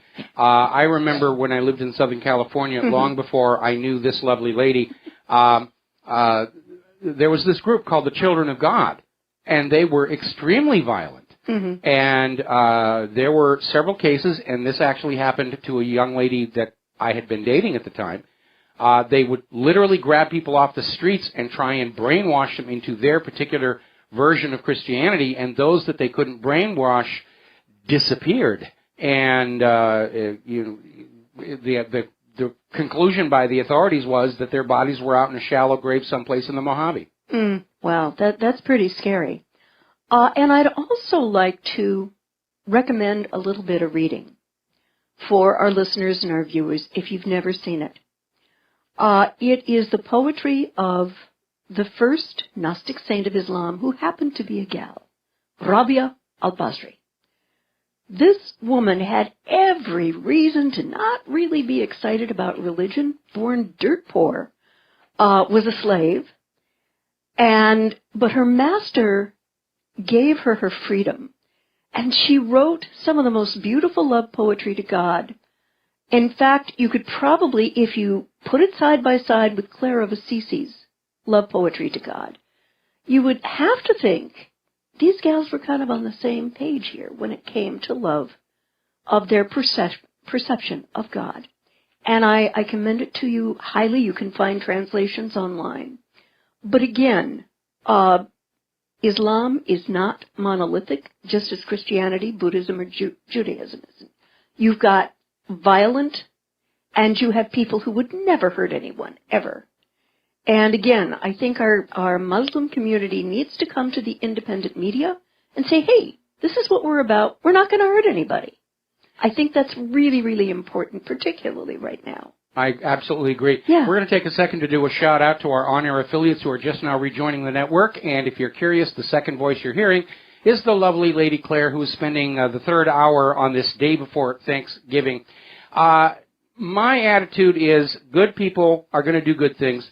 Bad people are going to do bad things, and both will often cite religion as their justification. Yeah. There are a lot of very good people who are Christian. There are some very bad people who are Christian. Yep. In particular, some of those pedophile priests who I think join the church in order to have that instant respectability of the robes.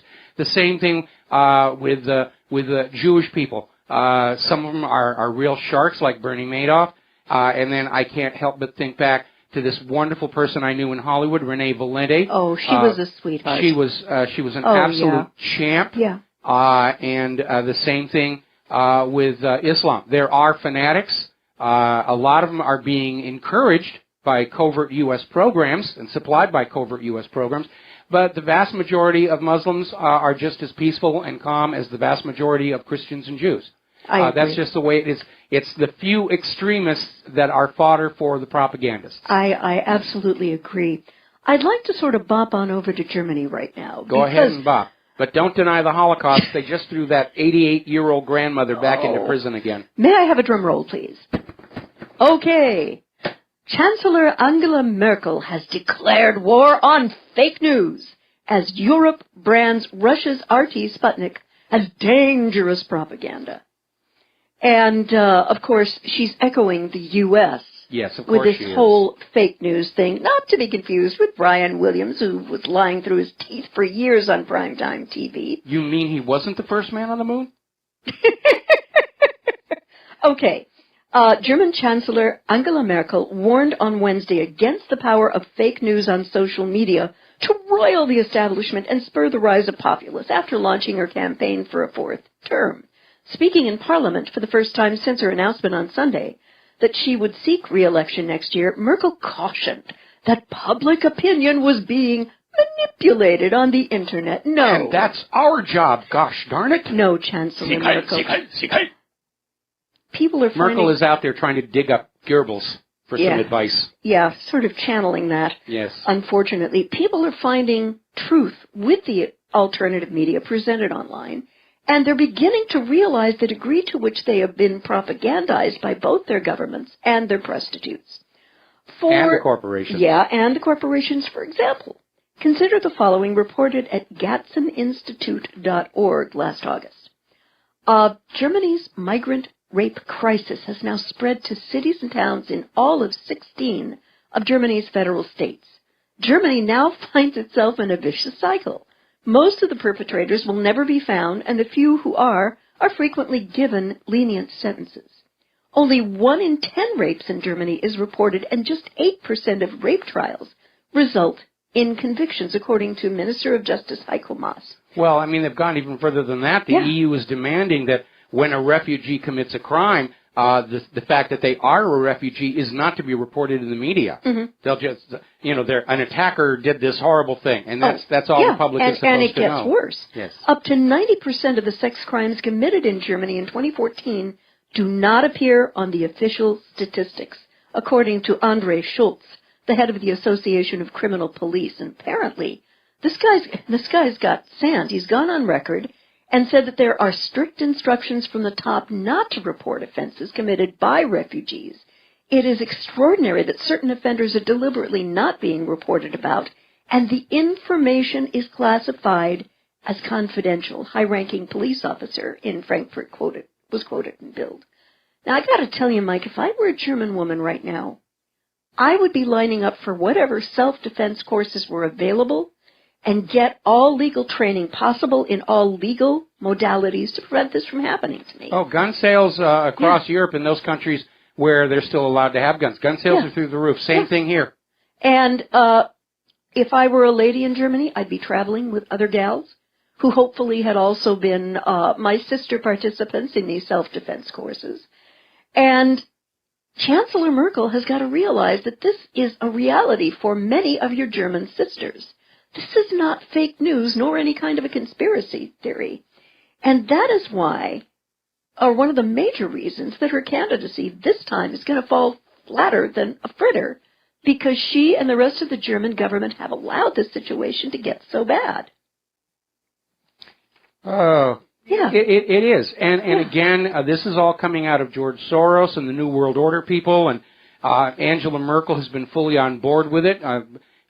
She's a primary force in trying to hold the European Union together, even to the point of impoverishing the German people in order to prop up the failed economies of the other European Union member states. Yeah. And I'm amazed that she's going to run for re-election next year. She's been advised by her own party that she's probably going to lose. Yep. And I'm sure that Merkel is just saying, no, we buy the Diebold voting machines. We get twice as many as Hillary had, and I will be... Yeah. Mike, did you cover that Trump has named former political opponent as UN ambassador? I think I covered, I covered his director of education. Okay. He is replacing anti-Putin Samantha Power with Carolina Governor Nikki Haley, who has accepted the offer to be his ambassador to the UN. She is the daughter of immigrants from India, and she served 3 terms in South Carolina State House before winning the governorship in 2010 and again in 2014. Now, initially, she backed Rubio and then Cruz. She is the first woman in the state's history to hold this role and the nation's second Asian American governor. If she is confirmed, Haley would succeed Samantha Power, who has been President Barack Obama's UN ambassador since 2013, and who has been the most vocal opponent of the Russian regime's overtures at the UN. And, Michael, I would say that this has been a very intelligent choice. Bravo. I would agree, and it does telegraph, along with the fact that Tulsi Gabbard is under consideration for Secretary of State, it does telegraph that Donald Trump wants to pull back from the war agenda. Yeah. Now, we're going to take a second here to take a phone call. Okay. Will in Cincinnati. Aloha. Welcome to the show. What's on your mind? Hey, hola, Mike and Claire. Aloha. I got to talk to you, Claire. Aloha. So, Mike, I just wanted to, first of all, I'm so with you on steering away from the Warhawks. That's why I'm hesitant with Newt Gingrich. However, I think he could be useful, but let's keep in mind he is a Warhawk. Yes. Agreed. I wanted... Go ahead. No, please do. We were agreeing with you. I wanted to let you know that I appreciate what you're doing, and I share your show, and there are so many people hungry for what you're doing. However, I do think that there is room. I think there's a place for people. There's people in every state who listen to you, and you know what, Mike? I'd like to meet some of them, and if we could arrange some kind of situation where we have conventions for the What Really Happened show, the What Really Happened show convention, and all the listeners can come to one place and meet each other, and we can share ideas. I want you to know if you ever decide to arrange something like that, you have boots on the ground in Cincinnati, Ohio, and I'm willing and I'm ready. Well, help arrange that. We love Cincinnati. We were there in, was it 2008 for the World Choir Games? 2012. 2012. Yeah. I'm sorry. That's okay. No, but we really liked it there. Yeah. Our next step, after the first of the year, first of all, I'm going to be overhauling the What Really Happened website to fix some of the problems, improve its functionality, improve its security. And our next task after that is Claire and I would like to move back to the mainland because I get a lot of invitations to speak at various seminars and conferences, and it is simply too expensive to go there from Hawaii. We can't afford it, and usually the organizers of these affairs don't have the budget to bring us from Hawaii. Once we're on the ground on the mainland, we would like to organize something as well. And we do know there's a lot of support. When we were in Cincinnati, we got recognized on the street there. Yep. So it would be nice to be there. And I did like Cincinnati. I'd love to go back there. Yes, and he found his pickle and pimento. That's an inside joke. What it is, here in Hawaii, there's a lot of stuff that we don't get in our supermarket that you take for granted on the mainland. And every time we go to the mainland, I always go to the supermarket and I buy up all the junk food that I can't get here. And pickle and pimento loaf and the rest of it. But seriously, that's our goal, first part of next year. And thank you very much for your support and your understanding of what we're trying to do. Yes, and I want you to know that even if you guys can't personally make it, the movement, this would give so much momentum to our movement for us. I want to meet Steve in Ohio. I'd love to meet Justin in New Jersey, Mo in Florida. You know what I mean? I want to share ideas with these people, and and maybe if you never know, even if you guys can't be there, guess what? We would still show up, and I just want you to know that. Well, if somebody puts it together, I mean, if we can't be there, I mean, what's the point of having a convention where I can't hit the bar? But we could always do a video feed the way Edward Snowden does. Yeah. We have the equipment to do that. Yeah. But so anyway, I definitely love I love the fact that we're not just, oh, hey, we're happy our guy got elected. No, we're going to hold people's feet to the fire. Good. We're paying attention to every move, and there are, and yes, there will be criticism. We will speak up as we have been if they do not make the right move. Absolutely agree. Yes. And like I said on the day after the election, I said our work is not over. It is just getting started. Will, thanks an awful lot for all the kind words. We're going to let you go here. We're coming up on a commercial break, and Claire's got some more things to talk about.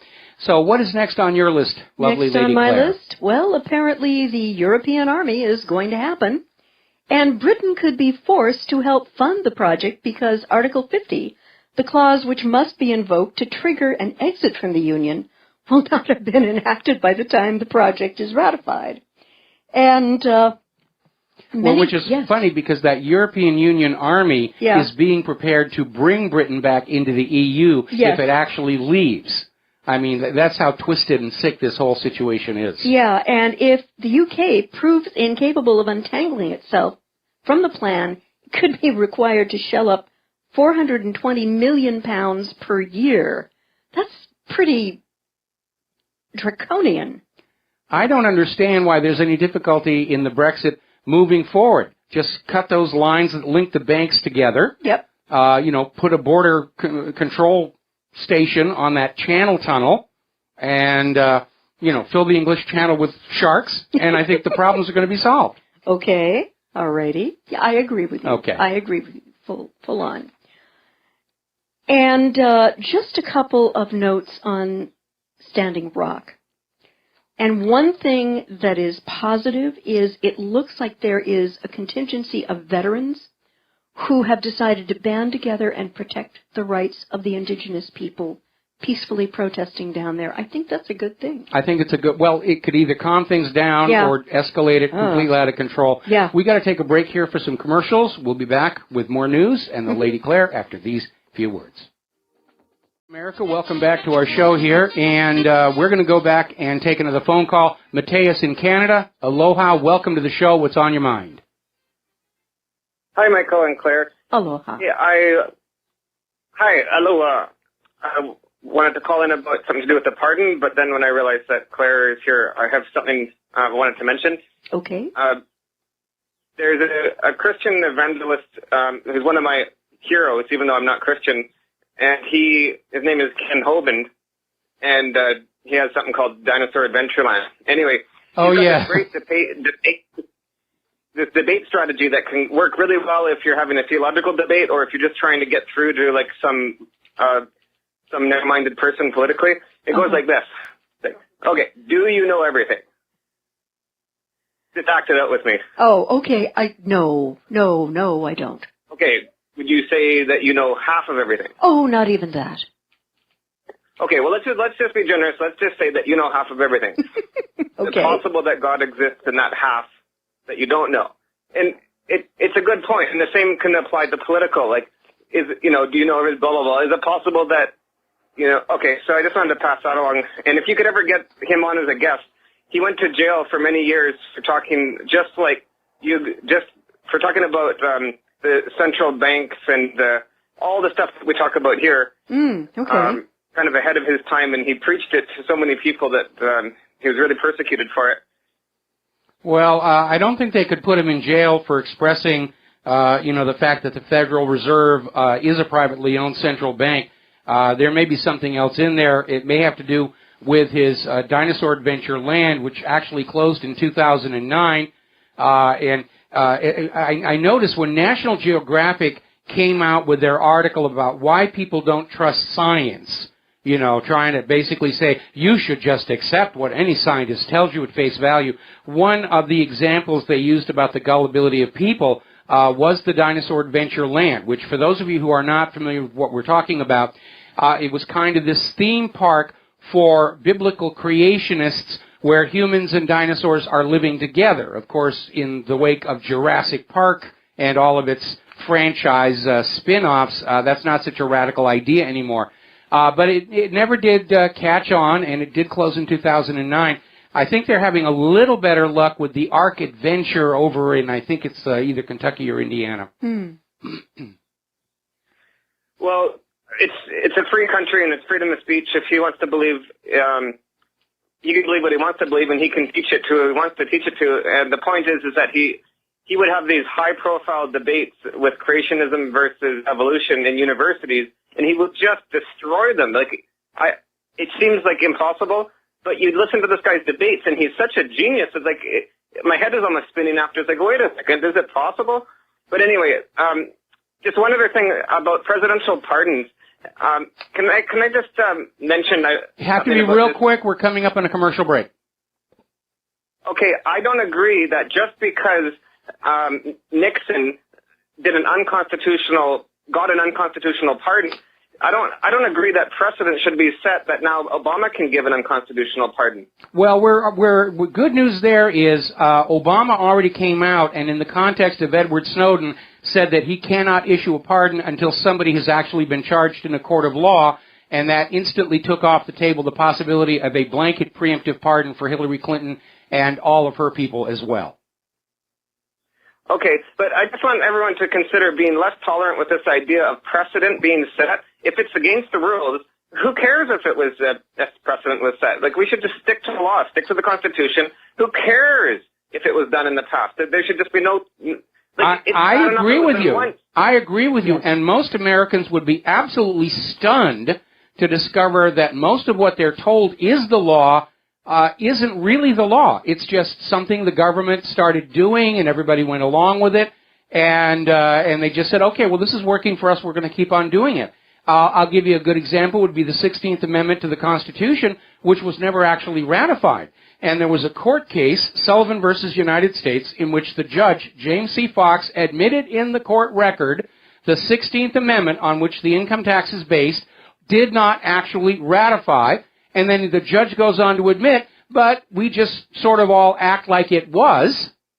And that basically tells you right there, a lot of what you think is the law isn't really. It's just what the government can sell you to get your money and your obedience. Thanks a lot for the call, Mateus. We're going to let you go. We're going to take a break for commercials, and we'll be right back. Pardon me. Welcome back to our show here. I'm getting a lot of emails. Everybody's on board with this idea of having a convention, which is another name for a wild party. So far from home that word doesn't get back to you. Well, have it in Vegas. What happens in Vegas stays in Vegas, and all the rest of that.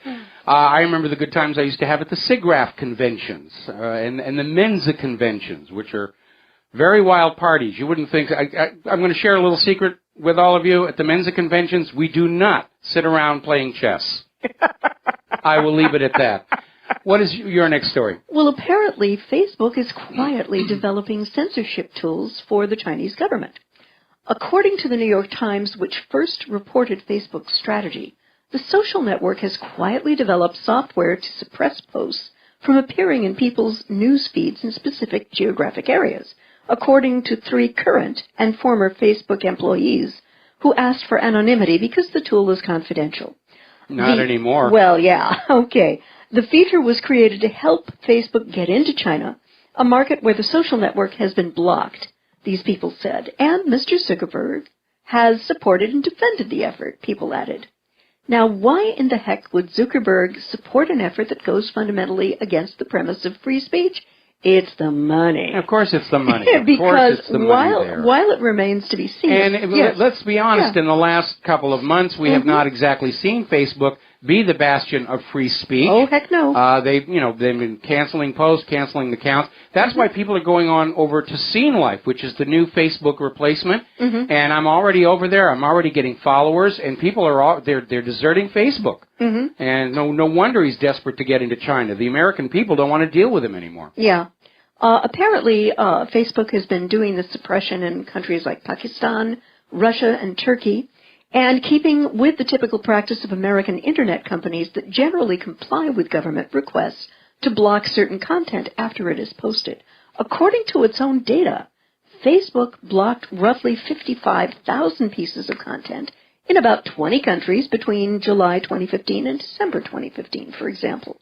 But the censorship tool in China takes a step further by preventing content from appearing in feeds in China in the first place. Now, the New York Times adds that Facebook does not intend to suppress the posts itself, but is going to offer the software to enable a third party, in this case, most likely a partner Chinese company, to monitor popular stories and topics that bubble up as users share them across the social network, the people said. Facebook's partner would then have full control to decide whether these posts should show up in users' feeds. In effect, Facebook is willing to admit it's sold out its integrity to third-party Chinese vendor and arbiter simply to boost revenue and its stock price. Well, here's what's going on. If you think about that approach, the person who makes the Facebook post sees it in their feed, their timeline. It just doesn't appear anywhere else when somebody else is looking at their timeline. And we have caught Facebook doing that here in this country with some of the content that we put on our Facebook pages. And then we'll sort of go in with a different browser to look at Facebook without logging in, and the posts are invisible. So they've already established the technology. They're just finding a new market for it. Yeah, absolutely. And by the way, this is why people are going over to Scene Life. Yeah. Mike, have you put that up at the website where you can find it, Scene Life? Yeah, there's Okay. there's a couple of buttons right over in the left margin. Follow Okay. me on Scene Life. Follow me on Gab, which is the alternative for Twitter. And right. I'm starting to do most of my social media posting on those two platforms now. Great. Okay, well, thank you. An interesting development in the UK. Ex-child soldiers are suing the UK firm that hired them to be mercenaries in Iraq. 2 former child soldiers have threatened legal action against the private security company Aegis Defense Services over psychological harm they suffered when the company recruited them to be mercenaries in Iraq. They were recruited as child soldiers in Sierra Leone's brutal civil war, which ended in 2002. Their solicitor, Rebecca Reed of Lee Day, has told The Guardian. Years later, as adults, they were hired to work as security guards for Aegis in Iraq. Aegis, which is chaired by Tory MP Sir Nicholas Soames, won contracts worth hundreds of millions of dollars to provide security to U.S. military bases before, during, and after the Iraq War. The company was taken over last year by the Canadian security company Gardaworld. Gardaworld, that's a name. The men have sent a letter before action to Aegis saying their experiences in Iraq compounded the psychological harm that they'd already suffered in childhood. And this is the first legal step in launching a civil claim for damages. And who in the world, with any shred of conscience, hires children as mercenaries and pays them $17 a day? I don't understand these people. And I mean, look at how young they draft kids in this country. And I understand these kids are a lot younger. Yeah. But people who are in the business of war, they're just out there to win the war at the cheapest possible cost. Mm-hmm. And, the lives are disposable. Remember what Henry Kissinger said about military people. They're just dumb, stupid pawns to be used for foreign policy. And, once you're of a mindset where you think war is an acceptable thing to be doing, then all the evils that come with war become acceptable as well. Well, in my world, no child on this planet should ever be collateral damage. Ever. Just, that's the way I look at it. Well, the same applies with the drone strikes. Yeah. And I remember one of those horrible drone strikes where they were just picking targets who were exceptionally tall because they figured anybody who was going to be taller is going to be recruited by Al-Qaeda or ISIS. And they were kids. Yeah, they were kids on a field trip with their teacher. Oh. And they drone struck the teacher just thinking, well, he's tall, he fits the profile, and they struck this, and they killed all these kids. Yeah. And, But it was a good strike. I hope this company is going to be sued out of existence, but unfortunately, this guy's got a lot of wealth and power, and I'm afraid that's only going to happen when pigs Well, he's fly. basically going to go into court and say, look, they signed up. Yeah. Yeah. I'd like to take a look at a little piece of good news from the President-elect's conversations, and that is Trump has backed off promise to bring back torture. And let me tell you how this came down. President-elect Trump has backed off on one of the most controversial pledges of his campaign today, his promise to bring back torture of detainees, and this was following a talk with retired General James Mattis. And he was told that torture doesn't work, as well as building a rapport with prisoners. Yay, General Mathis. Apparently, this general knows his history. And the reason I say this is the most effective interrogator for the Nazis during World War II was a guy by the name of Hans Joachim Gottlob Scharf. He was a German Luftwaffe interrogator during the Second World War and was called the master interrogator of the Luftwaffe and possibly all of Nazi Germany. He also was so respected because all he would use was kindness and gentleness. There was absolutely no violence, no coercion whatsoever of the people he talked to. And he was so respected by the U.S. that after the war, he was invited to come over to the U.S. and teach his interrogation techniques because they were proven to work. And I think that's a nice turnabout on Trump's part. He's listening to people who know what they're talking about. That is a good thing, and I'm glad he backed off on this promise. It was certainly one of the things I didn't agree with. All torture is going to get you is a politically expedient confession. Mm-hmm. You're not going to get the facts.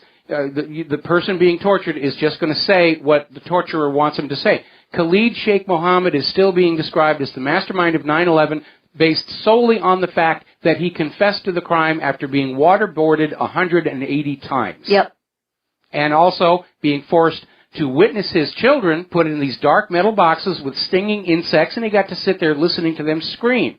Now, anybody who's out there who's a parent, if you were locked in a cage and right in front of you was your child in this metal box with stinging insects screaming, you'd confess to anything. Yeah. You'd confess to personally nailing Jesus to the cross. You'd confess to shooting down the Hindenburg, assassinating Abraham Lincoln. I mean, let's be honest. That's what torture is all about. Yeah. Getting a politically expedient confession. And by the way, unfortunately, this movie sort of came and went. It was called The Green Zone, and it was about all the lies of the Iraq War.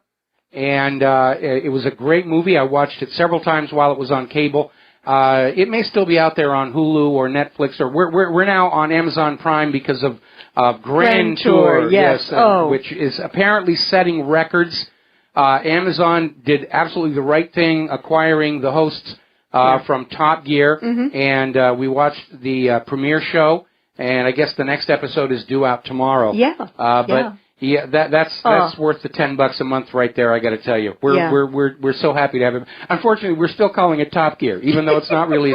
We're going to get sued for trademark infringement by the British Buggering Children Corporation. Oh boy, we're going to a topic that's a little bit very serious right now. A little bit very serious. China has said that 3,000 have fled Myanmar after fighting along the border. Apparently, 4 ethnic armed groups have attacked security forces in the north of Myanmar, dealing a major blow to leader Aung San Suu Kyi's top goal, or stated goal, of reaching peace with ethnic minorities. 10 people, including policemen, government-supported militia fighters, and civilians, were killed, and 33 have been wounded in clashes since October 20th, according to Myanmar's Information Committee under the State Councillor's Office.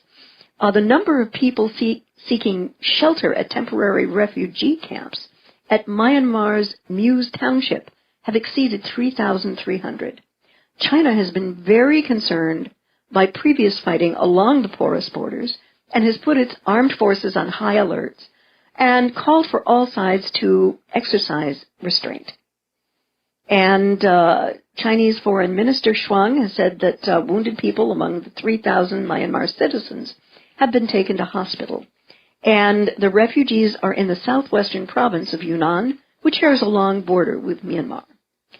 And I have to wonder if one of those ethnic groups fighting against the Myanmar military are the Rohingya, the Muslim ethnic minority, who have watched helplessly as their homes have been burnt to the ground by ultra-Buddhist nationalists. Wow, I never thought I'd have to say, here come the Buddhists. But in Myanmar, apparently that's the case. And unless they can come to some kind of reconciliation, it appears that Myanmar may be on the verge of a civil war. Mike, your thoughts? Yeah, it looks like it. We're still seeing all these war hawks just trying to get chaos and conflict going anywhere they can, so that they've got customers for their weapons, and they've got these desperate groups of people pledging themselves and future generations into debt slavery to the banks to pay for it all. And again, going back on to movies, there was a wonderful film called The International, which likewise, not putting out a positive image for banks, has disappeared. You have to hunt it down. And the story is about a bank sort of kind of modeled on BCCI, which is getting involved into the small arms trade, and the reason they're doing it is not because they're trying to control the conflict anywhere. They're trying to control the debt the conflict produces, because that's the real item of value in any war, is the debt it produces that's imposed on both sides. And that's why I keep saying banks love wars. Bankers love wars. Wars are the bankers' richest harvest of debt. Absolutely. Speaking of wars, I'd like to bop on over to Syria. And this is reported through Press TV. And one of the things that I encourage our readers and listeners to do is to read the foreign press in English. And this is Press TV in English, comes out of Iran. and they usually have it right. And apparently, right now, Syrian militants are getting anti-aircraft missiles. A report says members of a foreign-sponsored militia group in Syria have received a considerable number of shoulder-launched anti-aircraft missiles. Mike, are those called manpads? Yeah, it's a okay. manpad, a man-portable missile. And, of course, there's only one foreign sponsor of the militants in Syria, and that's the United States of America. So these guys are getting the Stingers. Yep. And there was a video published by a pro-militant television network on Sunday. Terrorists from the so-called Ansar al-Islam group can be seen testing a low-altitude 9K-32 Strela 2 missile system in southwest Syrian provinces of Daraa and Quneitra. We in Ansar al-Islam Front have distributed several points of air defense to counter any attempt by the Syrian warplanes or helicopters which bomb points in Quneitra province. We have a good number of these missiles. And, you know, at the end of his presidency, I find President Obama in sort of giving the green light for letting this to happen vicious and counterproductive. In the extreme. And it makes a joke of the Nobel Peace Prize. Yeah. Just like he's made a joke of the Medal of Freedom by giving it to all of the celebrity Trump bashers here. Yeah. And by the way, for you people out there who are ultimately paying for all of this stuff, a single Stinger manpad missile goes for $38,000. That's a lot of change. That's a lot of change there. I mean, imagine the U.S. government spending that money on your local school or keeping the roads together. I mean, the cost of the wars are just hideous. Yeah. And our nation has been in a wartime economy, a covert wartime economy, for a very, very long time, which is why the nation is crumbling. The infrastructure is not being repaired. We're suffering all the evils of any nation that is at war without them actually saying, yeah, we're a wartime economy and a wartime nation.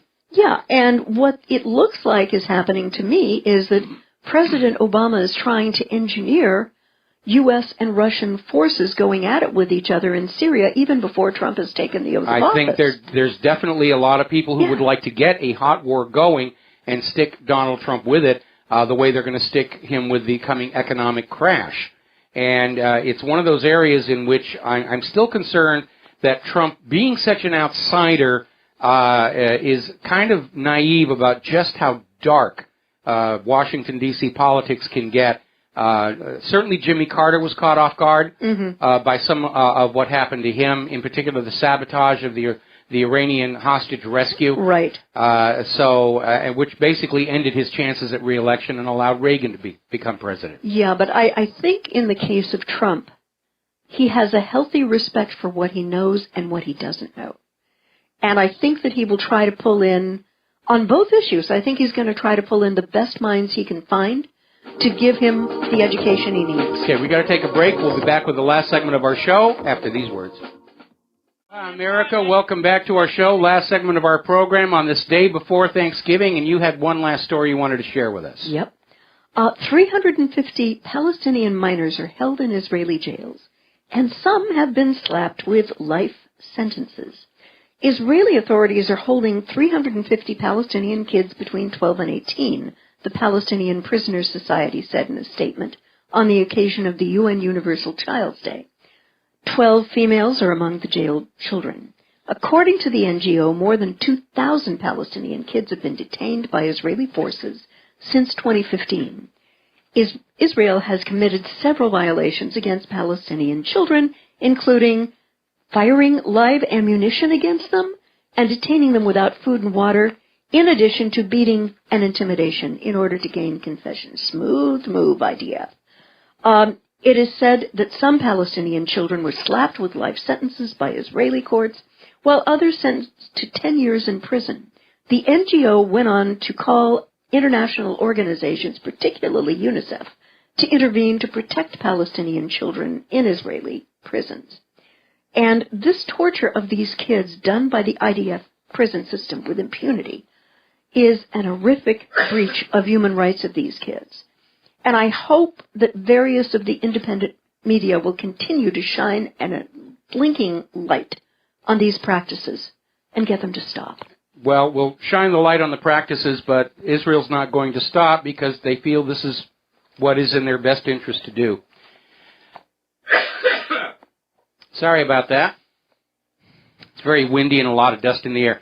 Apparently, the Education Association is already having kittens over Trump's appointment of Betsy DeVos as Secretary of Education, given that Betsy is staunchly opposed to Common Core and all the damage it's done to our education system. So, go get him, Betsy. And as you know, Donald Trump came out with this very interesting requirement that anybody joining his administration or transition team had to terminate any relationships they had with lobbying companies and would be banned from lobbying 5 years after leaving the Trump White House. As a result, all of the lobbyists are leaving his transition team. His staff has literally been cut in half, going from 250 to 125 staffers as the lobbyists head on out there and say, well, I'm here to make money, and you're taking away the payoff, which is being a lobbyist after slaving away in the Trump White House here. So we're coming up here on the end of the show, and again, Claire and I would like to extend to all of you a happy Thanksgiving, peaceful, calm. I wouldn't talk about the elections at the Thanksgiving table for reasons I've already detailed. Yes. And obviously traffic safety, especially in those parts of the country which are seeing an early, hard snow come on in. We're already hearing about massive traffic jams and gridlock taking place. So please be very careful. And just celebrate the time to be with your family. Think about all the things you do have to be thankful for. I'm thankful for her. I'm thankful for him. And I'm thankful that so far we've managed to prevent Hillary from stealing the White House and our nation. There's the music. Time for us to get out of here. We will be back live next Monday here on the Republic Broadcasting Network. Have a great holiday. Aloha, America.